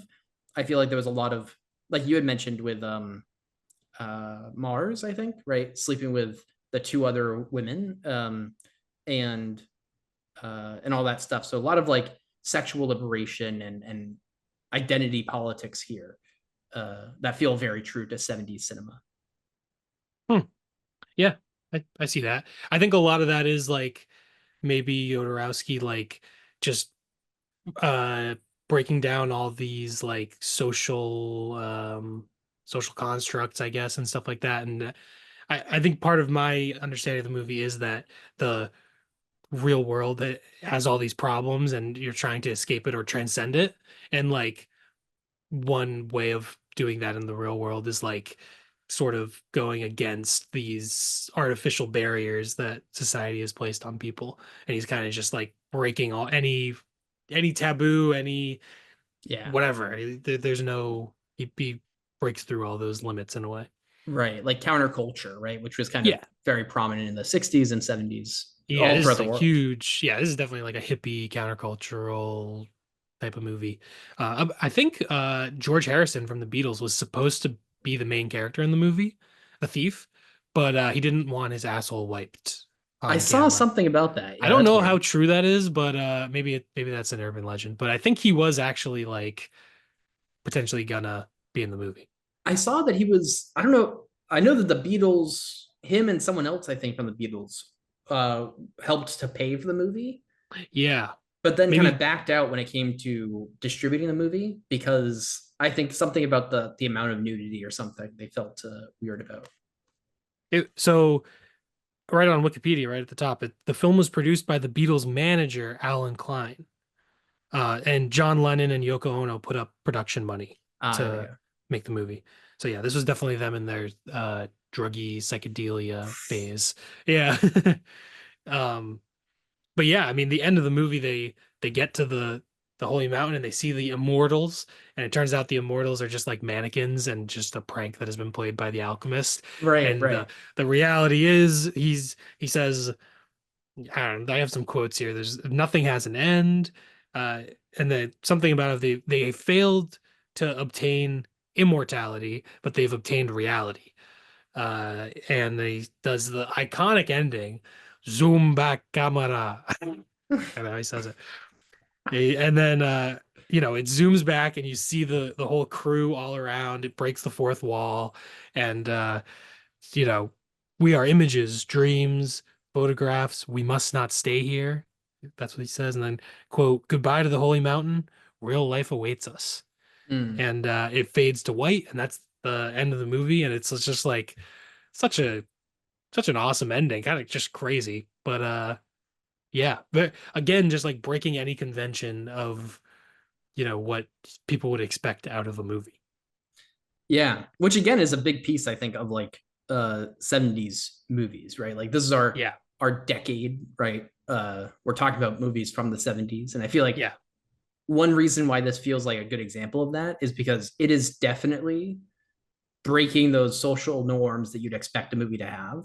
And I would say it's almost like stepping so far beyond the line for the time that it it I think that's part of why at the time it kind of wasn't well distributed and kind of very underground at the time, but then has become kind of a cult classic because some of this stuff is kind of revitalized. But I also think that the the idea of like, oh crap, what the hell was I saying?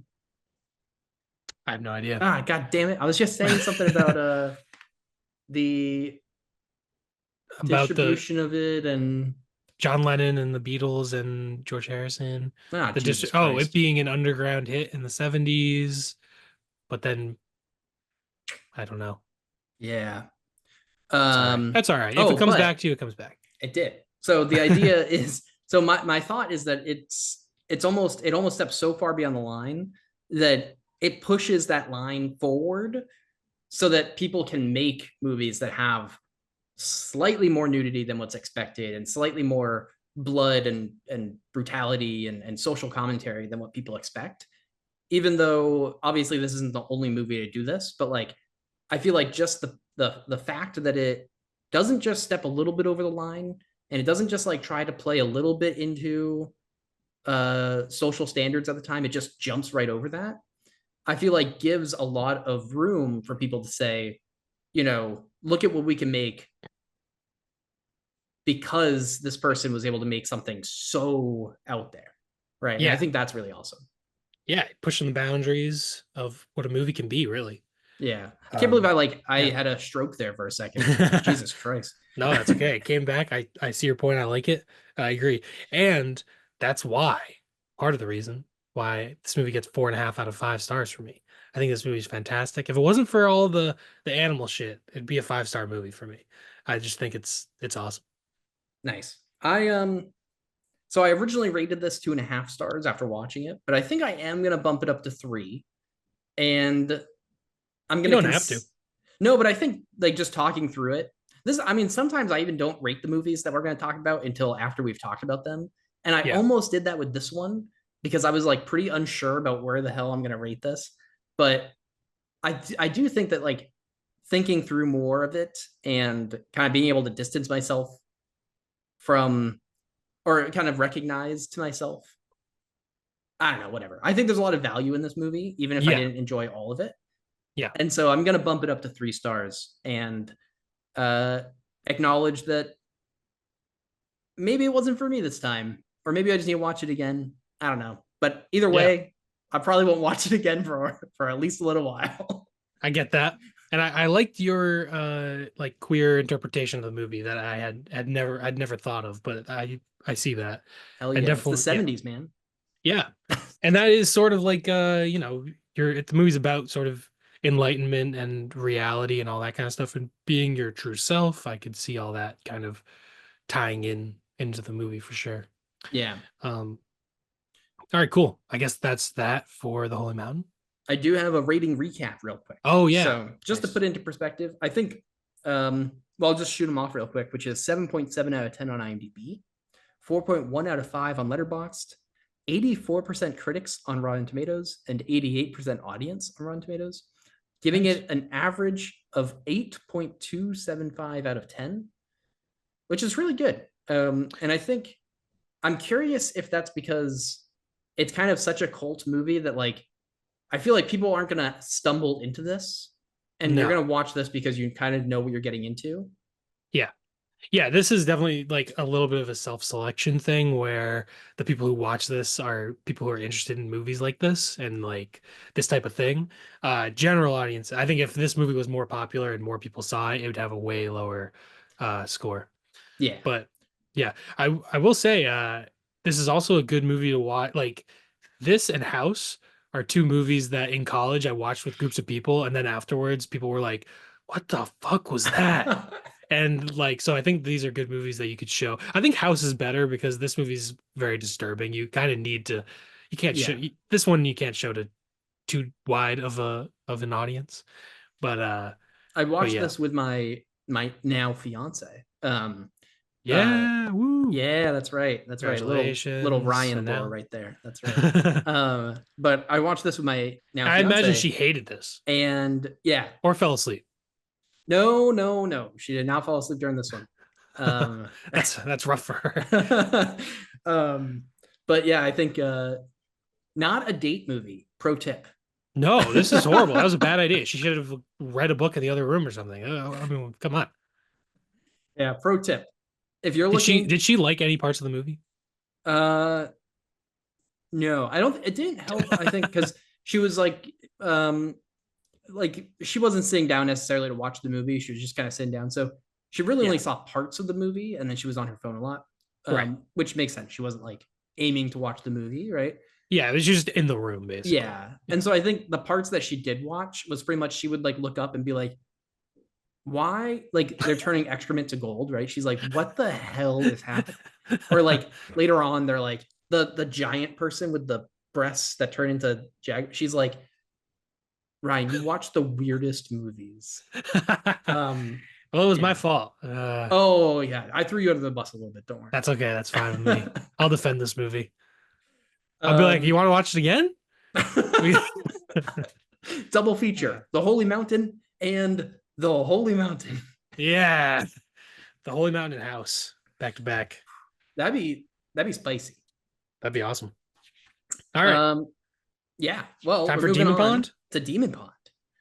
Um, I'm just gonna say right off the back, I loved this movie. This is the Nice. 1979 Masahiro Shinoda directed movie, um, written by Haruko Mimura and Sutomo Tamura. But it's based on a play by Izumi Kayota. from 1913 by the same name. And the music is composed by Aseo Tomita. And I think that's relevant because the music's a fucking banger.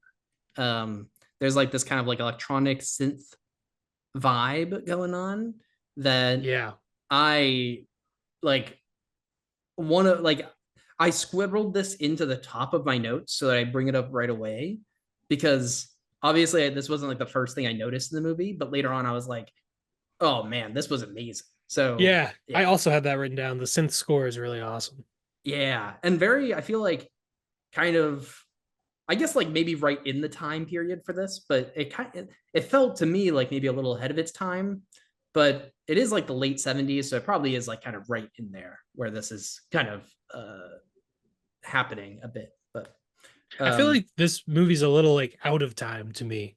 I'm like, you know what I mean? Like this movie kind of if I watch this and you were like, "Oh, this is from the 50s," I'd be like, "All right, I believe that." And if you told me it was from the like well, maybe actually we're getting toward the end of where it would make sense that a movie would be made in this yeah. way. Yeah, interesting. I feel like the synth score though would be so Yeah, strange in like I do see what you're that's a good saying for point. most of the movie. I feel like Yeah, it's kind of the you synth know score is almost more like 80s type yeah, vibe. right. Yeah. Yeah. Which is why kind of I feel like in that piece it's almost a little ahead of its time. But you're right that this movie is almost kind of what's the word like ethereal or something or ephemeral, Yeah, right? It kind of feels like it's liminal. yeah, liminal. It kind of I don't fits know. maybe anywhere in the time space, right? Like uh I totally agree with that, which is partly because I think it's based on a play from 1913. And Yeah. as I mentioned earlier, Shinoda was very committed to kind of trying to make a lot of theatrical elements in the movie, which was cool. Um, Yeah, definitely. And it's set in 1913, which is kind of cool. There's like a car that the rich guy has, which is like, I don't know, the movie has sort of a uh almost ancient fairy tale vibe to me. So it's kind of interesting that it's set in 1913 because to me I would be like this story sounds like something that would have been set in the year 2 and this is how a river was formed yeah, like that like this is a creation myth yeah. but to have it set in 1913 is kind of interesting. But also, if you ignore the car and some of the other small stuff, it really could be from way back before. You know, like Yeah. there's obviously pieces like he's from the university, which is kind of a newer thing, but like there's other than those small little details, it really is kind of a story that fits into any time period, which is really neat. Hmm. Yeah, I wonder Um, if part of that is like the main character Yamasawa, I think is his name. He's like yeah, a scientist and he's sort of more the future of Japan of he's lives in a city, he's very well educated. He's a man of science. He's not like superstitious or religious. And then the rural town folk and his friend Akira, there's a little more the old world of like superstition and spirituality and that kind of stuff. Um, so yeah. that could be kind of part of it is the new world and the old world meeting thing. Yeah, I think that's totally a part of it. And I think even with Shinoda deciding to make a play from 1913, right? That's 69 years before, sorry, 66 years before this movie came out, already feels like you're clashing an old idea, right? Like traditional Japanese uh, cinema or theater, sorry, with new ideas of like cinema and creating stuff on sets and all this cool stuff. Like Yeah. like the practical the special effects were really cool. Yeah, at Um, the end there are definitely some special effects going on yeah, that were cool. I just my general thoughts on the movie. yeah, Beginning, I really love the beginning, and I really like the end, and the middle I thought was good, but not as strong as the beginning and the end.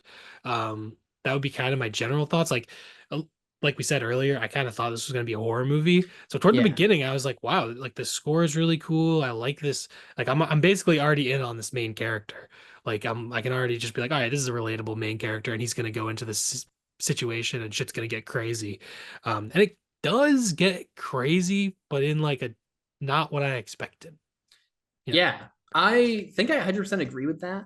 this movie, I think the pacing in the middle kind of, again, kind of made me a little less invested in the middle piece. I loved the beginning. I also was going into it thinking it was a horror movie. This movie should have been called like Dragon Pond, not Demon Pond. Yeah, Um, Spirit Pond, something yeah, like that. Yeah. yeah. I But yeah, Also, I wonder if, because we are the topic for this episode is 70s, and both these movies are like about 2 hours long, I think.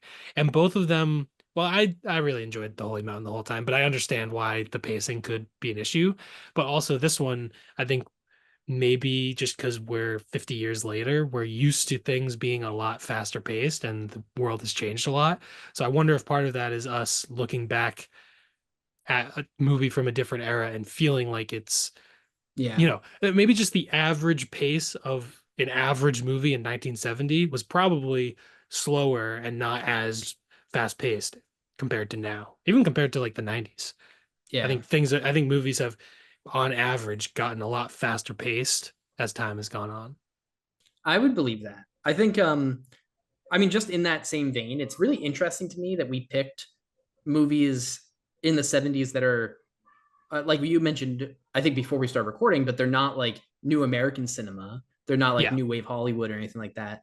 Instead, we picked stuff like this is actually post new wave Japan, and we Yeah. I was saying a little bit earlier that maybe the Holy Mountain might be kind of third cinema esque, right?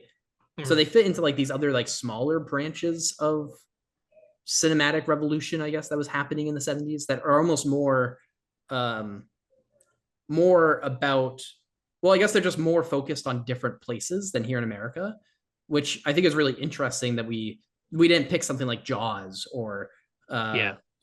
Texas Chainsaw or something like that. That's still, Yeah. Or Chinatown or Annie yeah. Hall, Star Wars could have picked. Yeah. I Yeah. mean, yeah, there's like the The 70s, it's Godfather. yeah, it's crazy to me like the 70s has so much stuff, right? With Yeah. even like Robert Altman, right? We just did him. We have like Mhm. Taxi Driver and stuff in the 70s. Yeah. Um, Obviously Spielberg, Coppola, like there's so much stuff going on in the 70s, and I'm very glad that we picked stuff that is a little bit more, Off yeah, a little bit less known, maybe. Yeah, off the beaten path. Yeah. Yeah, I agree. Um, I had kind of been wanting since I'd never heard of Demon Pond before, and then the Criterion came out, and I was like, that's an awesome cover. I kind of want to buy that just for the cover. I didn't. I held off, and I ended up just watching it on the Criterion channel, which is good. But well, that's the thing with the I used to blind buy Criterions every once in a while. Like the sale would come on, and I'd be like, oh, I love this movie. I'll get this, and then I'd be like, oh, this looks cool, and I'd buy it. And usually it'd work out like 60% of the time. So I don't do it anymore because now I'd rather stream. I pay for the Criterion mhm, channel, so I'm gonna make the most of it. And then if I yeah. really like a movie, I'll buy the physical copy. Um, but yeah, like I had never heard of it, and then I gained interest with the Criterion release. I think it came out last year, right? Yeah. Yeah. So this Yeah, movie I because think has gained notoriety a little bit in the past year. yeah, and I agree. And I saw it also. Thought, oh, what a cool cover, what a cool name. And I actually thought it was going to be a horror movie. And Mhm. I would say I'm pretty into like 70s Japanese horror movies. So I was like, I'm totally in. And then it turned out to be something totally different that I'm still really into. Um, but yeah, I think if it wasn't for Criterion releasing this, it would probably be still much less accessible and much less known because of that. Yeah. I think this felt like more of a fairy tale to me than a horror movie, and which was interesting. I It's just not what I expected. But yeah, I think I said in my letterbox it feels more like Spirited Away than like a horror movie. Um, Yeah. but yeah, I think yeah, clearly there's a lot of influence from like classic Japanese like myths or fables and stuff like that. It seems like I'm not well versed on any of that kind of stuff, but that's how it feels to me. Yeah, and I think that makes sense because I think like kabuki cinema is or kabuki theater is like kind of made for that type of story, right? Is the mythical, the fairy tale, things like that.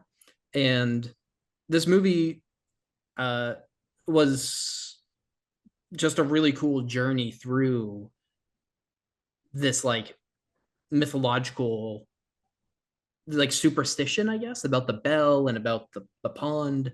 Mhm. And uh I think the most one of the most like interesting pieces to me, even though it is kind of where I feel like the pacing was a little bit off, is when it really kind of gets into that like kabuki theater aspect, when essentially you have this moment where you just suddenly are following a humanoid crab and carp that are making their way back.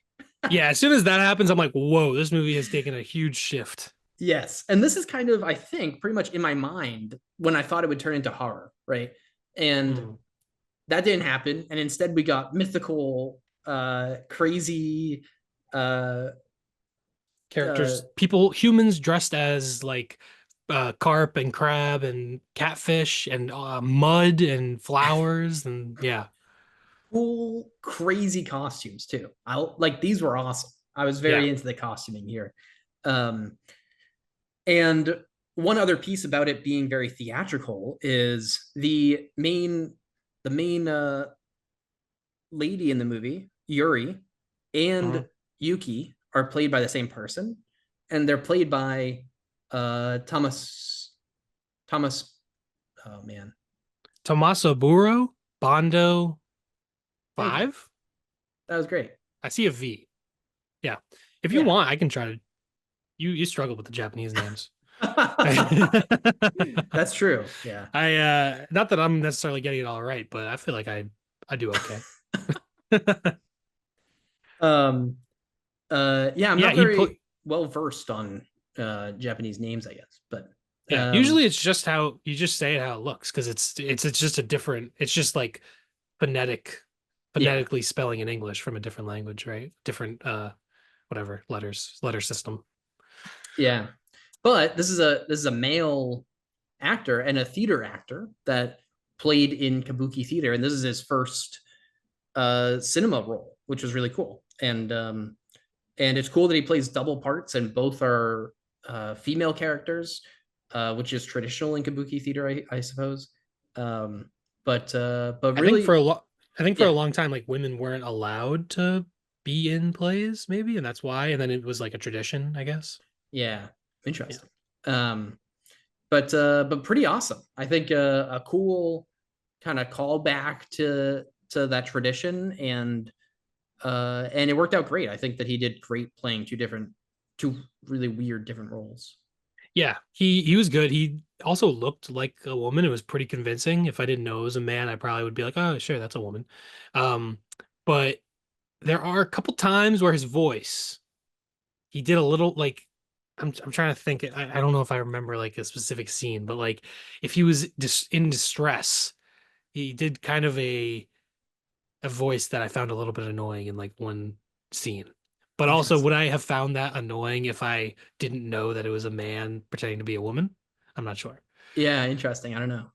But it was a little shrieky, a little like I don't know. I don't know. It was a little bit annoying. Yeah, Um, but interesting. yeah, one issue I had with the movie was they reiterate the rules of the bell too many times. There's like 8 times throughout the movie. They're like, hey guys, if you don't knock this bell 3 times a day, the entire village will flood. And then they're like 5 minutes later, they're like, guys, you gotta knock the bell like dawn, midday, and dusk, or else we're gonna flood. And it goes on and on and on, over and over. I'm like, Jesus, man. So that was the part where I was like, there was like a couple times toward the end. I'm like, are we really explaining the rules of the bell again? I know how the bell works, Yeah, yeah, but yeah, that was a small. Those are small little gripes. Like for the most part, I did enjoy the movie, and like toward the end, I think the sort of like mob mentality aspect of the story was very interesting. It almost felt like Frankenstein, like with them with the torches and coming after them, and that mob mentality. part of the story was interesting. And then the very end of the movie almost feels like a precursor to like Roland Emmerich like disaster movies in like the 90s and 2000s. Like this the huge tidal wave and the effects were pretty cool. Obviously they weren't like 100% like that looks real, but I don't care. It looked cool. Um and yeah, there were some cool miniature sets too with just like clearly miniatures with just water coming over. But Yeah. yeah, I enjoyed that part of the movie, even if toward the end, like the mob mentality aspect could be a little frustrating with people just you're just like, why are you being so stupid? Like, like there are so like why would you tie this lady to a cow and then kill the cow? It's so dumb. But also that's the type of shit humans did for like millennia, basically. It was like, man, we can't get any rain. Let's kill this baby. Like, sure, I don't know. Why not? Like, people had no idea what was going on. So, Yeah. but I think watching it now, I'm like, it's a little frustrating where it's like the characters are being so stupid. Yeah. I think it's also, to me, I saw that part as kind of like a a piece of the confrontation between tradition and like modernality in Right. Japan with like especially considering that it's based on the play in 1913 before just before World War I is hitting, right? It feels like it's like there's we have these like traditions and then we have these like authoritarian people that can come in and force us to do whatever they want, right? Sacrifice people and all this stuff. Um, and we have to kind of balance how are we going to move forward in a world? Because if we let the authoritarians do what they want, then the whole place will flood, right? And that's kind of how I like why is this Hmm. happening? It's like showing the power of that authoritarian person just saying, The do this. authoritarian person being the rich Yeah. person who's like telling them to do it. Right. But then isn't he like well, I don't know. This is not like a feudal society, right? Like he doesn't No. own the land or anything like he's just like a I, rich businessman in sort of a more modern capitalistic sense, right? yes, because but he also like pretty much controls them, right? He like brings the rice and he says, Yes. you're saved and all this stuff. And Yes. so yeah, it's not But really he's feudal. more of a modern figure, I feel like. Yeah, But right. he interesting, he's kind of like manipulating the people and their superstitions to but I don't know, like yeah, I don't But know. yeah, like I feel like he kind of represents like the anxieties of like pre World War I world. Like there are these authoritarian people coming to power, right? They can make us do whatever they want, or if we let them make if we let them make us do what they want. Wow, that's weird. Um, Yeah. then like there's gonna be consequences, right? Um, Hmm. but yeah, I don't know. I mean, But that's kind then of yeah, yeah, it's kind of interesting because then there is all like, in a way, it's like, all right, well, the old world is this superstition that is stupid, and you're gonna like sacrifice this animal for no reason. It's dumb. But also, the superstition about the bell is true. And so is the movie pro like the superstitious sort of real spirituality aspect of it, or is it against it? Maybe it could be just in yeah, favor of that, but also against the mob mentality aspect of it all, you know?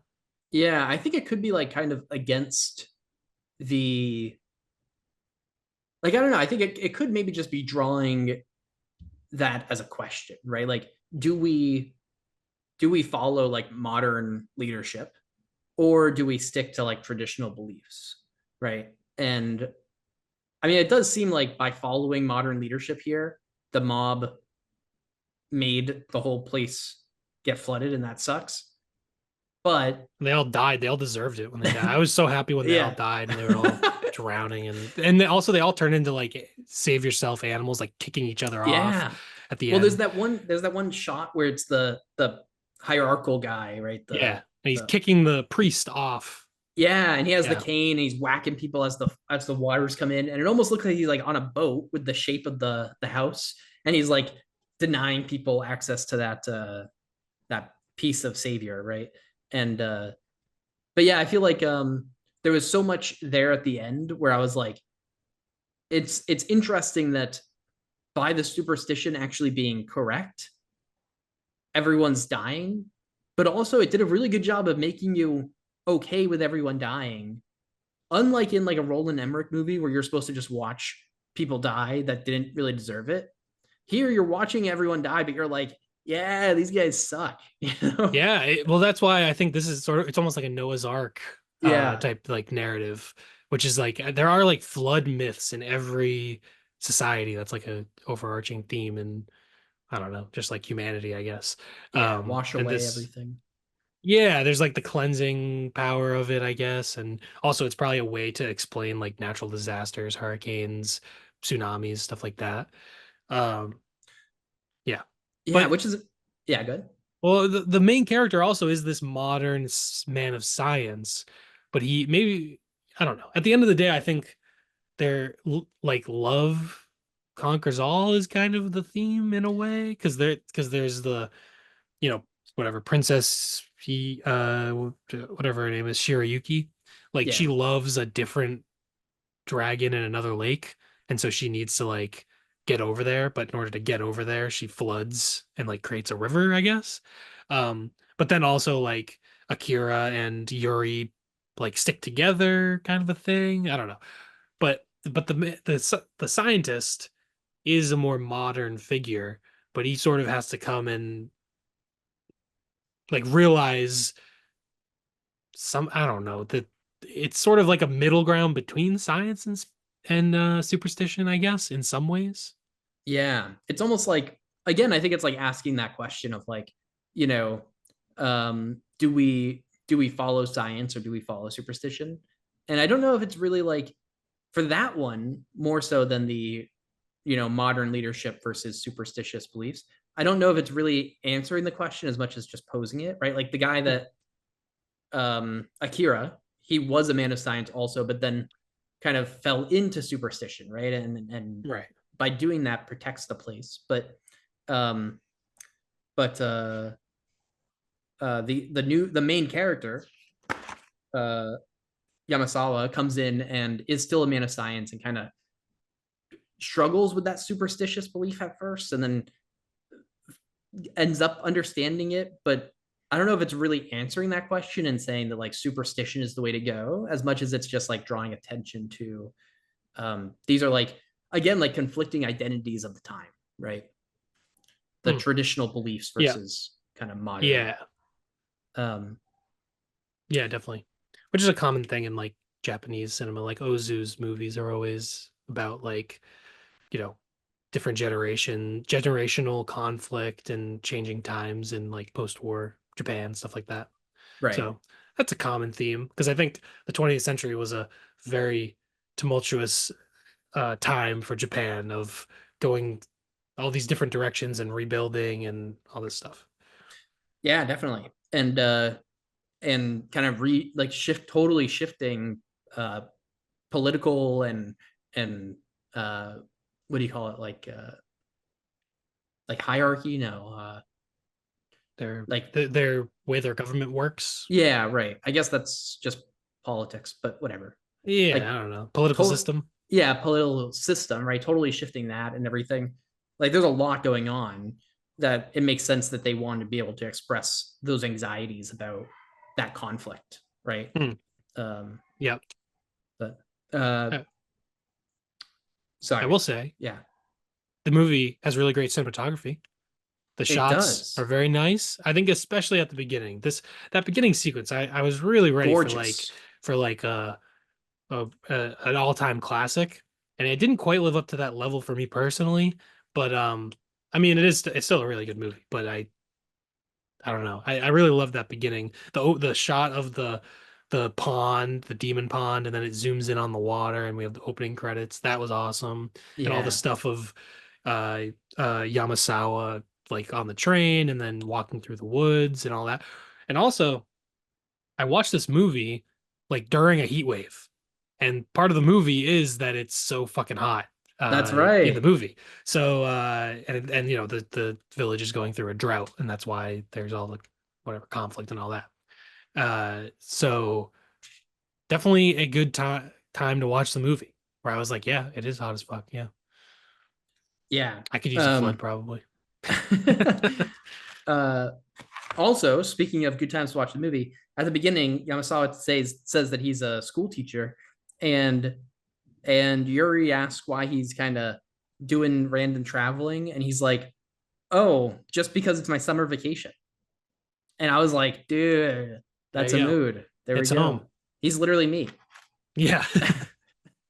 Um, but yeah, I feel like there was so much cool stuff in this movie. I like wrote down so much, and one of the other things, other than the humanoid creatures, that kind of felt like a cool, uh, maybe mythological piece of the movie was Yuri's kind of like ghostly presence. Like Yuri almost looked like ghostly, right? So pale and so almost uncanny, right? Like almost featureless. And obviously, since it's a male playing a female, there's also that like kind of uh amorphous kind of like uncertainty, perhaps, I guess. Like, Uncanny Valley a little bit. yeah, right. Before even like way before Uncanny Valley was even like a internet term, Yeah. with like what's his face, like Jeff the whatever, I don't know what you're the talking about. creepy face. But yeah, and so you almost have that like uncanny aspect of this person who is kind of, just, I think ghosts traditionally are like represent being like stuck between two places, right? uh Mhm. in this case, stuck between maybe that conflict of like modern versus tradition, right? Or maybe literally stuck between the world of the demon, uh person, the demon dragon, I guess. Spirit World. Yeah, the spirit world versus the real world in the village, where she's kind of destined Yeah. to ring the bell and to be there with the person that rings the bell. So I think that was a cool thing where like she almost looks like a ghost, and I think that her symbolism in the movie is also kind of ghostly. Yeah, definitely.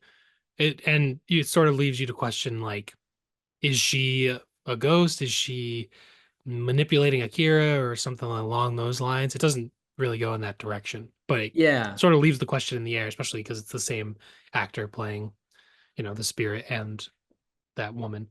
Or you think right. maybe it's like a physical manifestation of the ghost, maybe, Yeah, or it could the be, yeah. right? Which is interesting. Masahiro Shinoda's other movie that I watched, Double Suicide, also had a double role where Mm, it was actually his wife at the time played two different people. Um, there you go. and so interesting here to see kind of that recurring theme in his work, perhaps. I don't Yeah, know some how many times that happens, but certainly twice. yeah, I have no idea either. um, But and then one other thing that I thought was cool is two guys kiss. Just saying. Oh, I guess so, yeah. Technically. Yeah. Yeah, there's like that kind of long kiss between Akira and Yuri, and obviously Yuri is a female in the movie, but played by a male. So you actually do have this kind of long. I mean, it's 1979, right? That's Hmm. certainly not the everyday thing to watch in your movie. Yeah, it's interesting that in theory that like was a super common thing in theater. I wonder if I wonder if that's where like the stereotype of theater being like gay comes from. Mm, Because interesting. society was so misogynistic, they were like, women just can't be in theater. So therefore men have to play female roles, therefore men have to kiss men, therefore gay. And Yeah. then and then as society has changed, it's like that's sort of stereotype, I guess, stuck around maybe. Yeah, that's interesting. I could definitely see that being like a piece of that stereotype today. Yeah. Interesting. Also, both these movies apparently gay as hell. I had no idea. There you go. See? That's all you I would, need. if I had known, I would have picked like Dirty Harry or something. No, just kidding. Just kidding. um but but yeah, I think the other kind of cool thing that I saw, I'm just going through my notes. I have like so much stuff written down, sorry. Yeah, no, Um go ahead. My notes are a little bit bare, so go through your notes, talk about whatever. I think it's cool that this movie has that kind of flood sequence at the end, which I I don't think at the time had anything to do with this. But I think today it could have kind of a climate change like reading to it of like, here's, if you are doing all the things that these almost authoritative government leaders tell you to do, right? They only care about money, right? They only care about these things. They don't actually care about what's going to happen. And so the consequence of that is natural disaster, right? And Hmm. so I can see kind of today in a kind of post climate change awareness world where we can kind of see it through that lens. Oh yeah, I think drought and flooding are going to be recurring themes in the coming years, probably the rest of our lives. Uh, Yeah. And it's interesting because this is 1979. The first like Earth Day in America was in the 70s. I think it was like 73. those damn hippies. Yeah, right, for real. And so I still don't think this really had any like implication of that. Although, I mean, maybe when was no, the Fukushima thing was way later.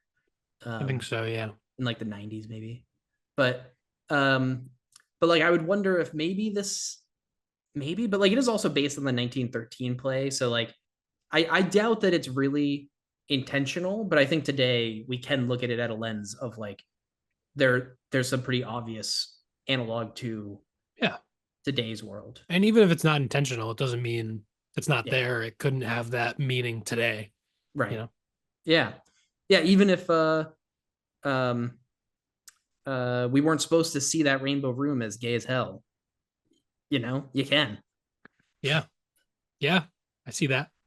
Um but yeah, I also thought it was kind of cool that the special effects that we mentioned were like so well done. They felt really powerful, and apparently they were done through optical printing, which I hadn't Hmm. actually heard of before, but I'm sure it's more common than I'm giving it credit right now. I don't But know that. I don't know that term. damn, look at that. All right. So apparently it's like using multiple kind of projection lenses in a row and then playing that while filming so that you can overlap images together, Right. but in the camera itself, not post. Okay. So sort of like rear projection. Yeah, Okay. yeah. But this one, Um, there's also like times where you can see the wave come over people and then the people disappear into the wave. So it right, sort of has that like 3D illusion to it. right. Which I guess is because you're kind of physically staging them or ordering them, right? Mm. Um, so it was really cool. The Criterion has like a thing on the special effects itself, Oh, cool. um, and it was really fun to watch because seeing like also the miniature sets that he made are like the size of a person. Like the houses are Oh, yeah. like 5 feet tall, maybe or something. So they're not Cool. like as miniature as I expected, which was Yeah. cool. And I feel like there was a lot of detail in them, which was also pretty nice. But um, Yeah. yeah, also the special effects done by Nabuo Yajima, who also did special effects for A Message from Space, which is a 1978 Star Wars ripoff that came out Oh, before Star Wars actually hit theaters in Japan. Um, really? I've never even because heard of this movie. me neither, but I'll tell you what, it's on my watch list. It it apparently like when Star Wars became such a hit in America and in Europe and other places, uh, they were like, hey, we've got to make something to compete with that before it hits theaters. So in like 9 months, they made this movie, A Message from Space, that did better than Star Wars actually did when it finally hit theaters. Probably Wow. because they did this first. So pretty funny. Interesting. Yeah, Message from Space. Directed by Kinji Fukusaku, who's actually the guy who did Battle Royale. Know that movie? Oh, yeah, Yeah. yeah. Wow, that's cool. Yeah. But yeah, the poster looks very it has the Star Wars like font basically, almost Yeah, very similar. yeah. So thought that Kind of was neat, looks and cool. I can imagine with the good work he does with miniatures and like that stacking effect in the optical printing stuff. I can imagine that movie must look awesome. So Yeah. I'll want to watch that. Yeah. um, yeah, I mean, I think otherwise, I mean, I've been kind of rambling about just random stuff going on in the movie, and I think Yeah, I could probably do that all day, but probably that's probably kind of where my list really ends until I'm like kind of just rambling. just rambling. I get you. Yeah, I mean, I really enjoyed the movie. I thought it was good. It was not what I expected, but I'm still glad that I saw it. Yeah. I also not what I expected, but I think it did hit a lot of pieces that I was really into. Um with like the cool costuming and the miniatures and the cool special effects and uh some of the like things that it brings up of like, modern versus tradition. I think that's maybe why I like a lot of the like 70s era Japanese horror movies so much. And again, this is not horror, but it kind of definitely fits into some of the theming that they have, which is cool. Yeah, definitely.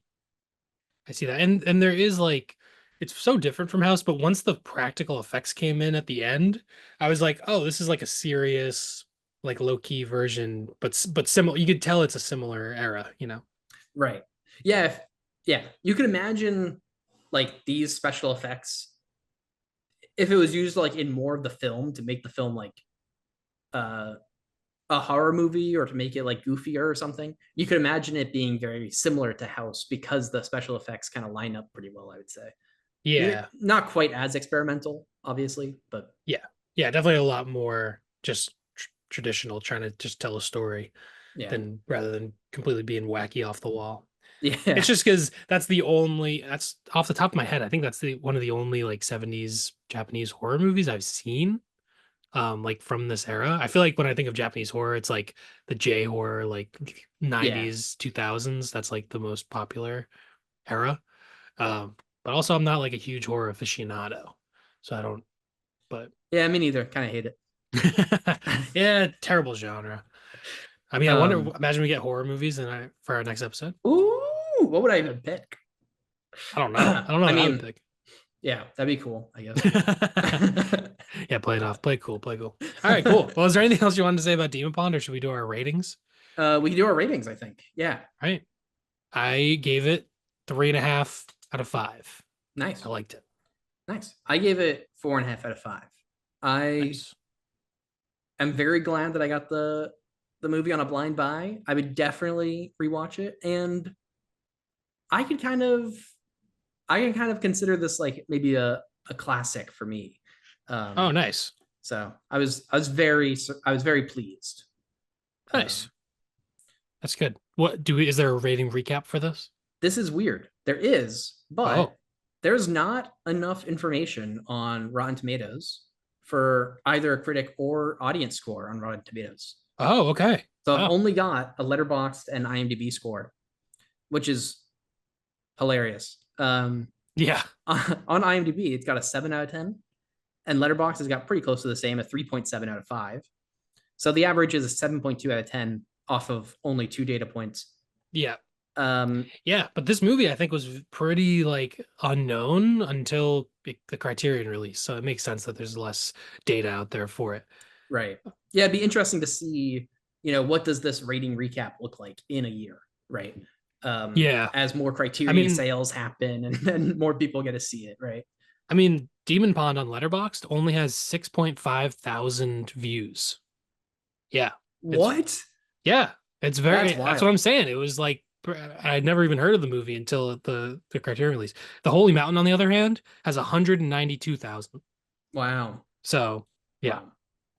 Wow. Um, yeah, I can totally imagine if we like revisited this rating recap in a year or two, that once it has more data points, it would just be interesting to see how it changes. Um, because kind of a similar issue to the Holy Mountain, but in the Holy Mountain, it's like really only people that are going to go back to watch it are people that know what they're getting into. And in this, I guess it's kind of the opposite issue where like up until recently you couldn't watch it, right? It was Yeah. harder to watch and you Yeah. know, I went on IMDb. The Holy Mountain has about 50,000 ratings. wow. Demon Pond has 989. Let less than 1,000 ratings for Demon. Actually, I didn't rate it on IMDb. I'm going to give it a rating. It'll have 990 now. That's crazy. Wow, it's surprising to me because since it is a Criterion release, I expected that it'd be at least a little more, but it is only last year that it got the release. And so I guess as time goes on, I hope that more people will see it and Yeah. appreciate parts of it. Maybe not like it so much, that's fine, but at least get to see it, right? Yeah. Um, And there are a lot of Criterion movies that are kind of like random movies that you've never heard of, and then you can kind of discover it through Criterion, which is cool. I mean, obviously, it's awesome that they have like Seven Samurai and like huge classic movies like that, Citizen Kane, but also discovering new stuff through Criterion is one of the uh the coolest parts of the Criterion collection, in my opinion. Yeah. I mean, I think that's kind of like the goal of the boutique releases, right? Is like, yeah, it comes with a lot of cool stuff, right? But like even thinking of like the Bloodthirsty trilogy, another set of movies I talk about a lot, but because I got it on Arrow, right? And like it doesn't have any other releases. It's very hard to find otherwise. And I feel like one of the great things about these boutique release uh, catalogs, I guess, is that they're able to take movies that aren't going to get released otherwise, right? Like I know that like Criterion did a Nora and like it's gonna do like other stuff once in a while that is just popular, right? Like Wally, The Breakfast Club. right. Which I mean, in all fairness, my first Criterion was Wall-E. So like, There that's how they get you you. go. But I think more than that, the real purpose of them, at least part of the purpose of them, is to bring life to older stuff and stuff that Yeah. independent stuff that might not get broader releases. Yeah, exactly. Making things accessible is great. But I think Criterion also has a little bit of the curation where like you expect like high quality from Criterion. Some of the other labels, they'll kind of release anything kind of a thing, which is also good because a lot of those movies would never like have a Blu-ray release if it wasn't for that. Yeah. Um, Yeah. yeah. Yeah, I'll tell you what, TerrorVision released the Joe Zazo collection, which is like these like four films that this guy made as a kid when he's like 14 or something. It's like I Hmm. don't even know how they got these or like why they decided to make them, but I'll tell you what, they're a lot of fun to watch, but they are like there's no those would not be Criterion releases, Right. like Or did you see speaking of Star Wars ripoff, did you Coralie Farja has like the movie that she made on like VHS when she was a kid? yeah, The Letterbox like YouTube channel put it up so that you can watch it, but it's like a bunch of like 12-year-olds like pretending to do Star Wars. It's pretty funny. yeah. Yeah, like the stuff that like people wouldn't normally care about other than the fact that it's like a director that's doing prominent stuff today, right? Yeah, exactly. Um, Yeah. All right, cool. I guess that for the D Mountain Pond. the demountain, the holy demountain pond. Oh yeah, the Holy Mountain Pond. Yeah, yeah, Can't yeah. forget about Oops. that, dude. Oh yeah, jeez. I think that's that. Cool. That's a crazy episode. We did That was a crazy two episode. wild movies. Yeah. Um, and I think maybe underappreciated or underseen movies I by the majority. So I'm not gonna lie, I kind of want to rewatch the Holy Mountain like right now. I'm it's I'm I crazy. I just I'm just I'm fiending for it a little bit. We talked about it. I'm like, oh man, I could watch that excrement turn to gold again. I mean, I will say I did like right after Demon Pond, I watched Double Suicide right away. I was Nice. like right in the mood, right? So like I get Yeah. that. Yeah. Um, but I'm not gonna right after this because I have tickets to see F1. hell I'm yeah, very excited. F1 in the IMAX. I got a primo seat right in the middle, bought it in advance. that's awesome. So yeah, I'm super excited for that. Hopefully it's good. Same people who made Top Gun Maverick, which I loved. So I'm just hoping for some. Also, this is funny. The other day I was at my friend's house and he has I didn't even know this until I was just there. I was helping him like move some stuff, and he has like a gaming setup with uh the wheel, the Oh, gas, the brake, the clutch, and the shifter, and that's it's all awesome. set up. And I was playing Forza at his place. I was like, oh my, this is sick. It was super fun. So now I'm even more in the mood to watch Brad Pitt drive some race cars. That's awesome. All That right. sounds great. Yeah, it was awesome. But anyway, Yeah. enough tangents. This episode's been long enough. Yep. We're gonna pick our so next episode, we're gonna do something fun actually. This is episode 21, I believe. So for 21 and a half, we're gonna do a uh movie house draft. we're gonna have categories. Well, tune into the episode. We'll explain it at the beginning of that episode. But we're gonna have categories, and we're each gonna draft movie houses for different categories. A vacation home, a hotel. We're gonna figure it out. It's gonna be awesome. I think it'll be Yeah. very fun. Yeah. So that'll That'll be be fun. episode. Yes, that'll be episode 21 and a half, and then episode 22 will be whatever the topic is that I pick out of this cup. I'm picking right now. You can see on the Insert YouTube. I'm not cheating. insert Here, drum roll here. insert the drum roll, editor. We have talking animals. Crazy. I think that's a fantastic topic. I don't know if I put that in there or if you put it in there, but whoever did, thank God. I have no idea. It might have been me. I don't know. That's awesome. Talking animals. Wow. So off the top of my head, I've never seen the Babe movies. Do they talk in Babe? Oh, they must. They must, right? Now, here's a question. Are we able to go animated or are we going with like not is animated not allowed? Like I Zootopia. Does that count? Yeah. Madagascar. Yeah. Oh, it does. Okay. Why not? Why not? We can do whatever we want. This is our podcast. You can do whatever you want. Well, hey, if you pick an animated one, I might try to find like a live action one with like a talking animal. I did just watch Zootopia last night. But first time, Oh, I hadn't seen that movie before. nice. All right, we're back. A long deliberation, a horrific circumstance we put ourselves in of talking animal movies. There's millions of them. If you include these animated movies, there's so many options. And ultimately, I decided on Fantastic Mr. Fox. Great movie, talking animals. There you go. And I'm going a different end of the spectrum with Planet of the Apes, the 1968, the original. Also talking animals, but yeah, totally different style. So this will be fun. Yeah, I think those are two very different approaches. And we landed on movies that don't involve sad crap happening to the animals. Yeah, that Well, was the kind of. thing. It was like they're either like kids' movies that looked like they kind of sucked, or their Watership Down was going to make us cry, or it was a nightmare. Yeah.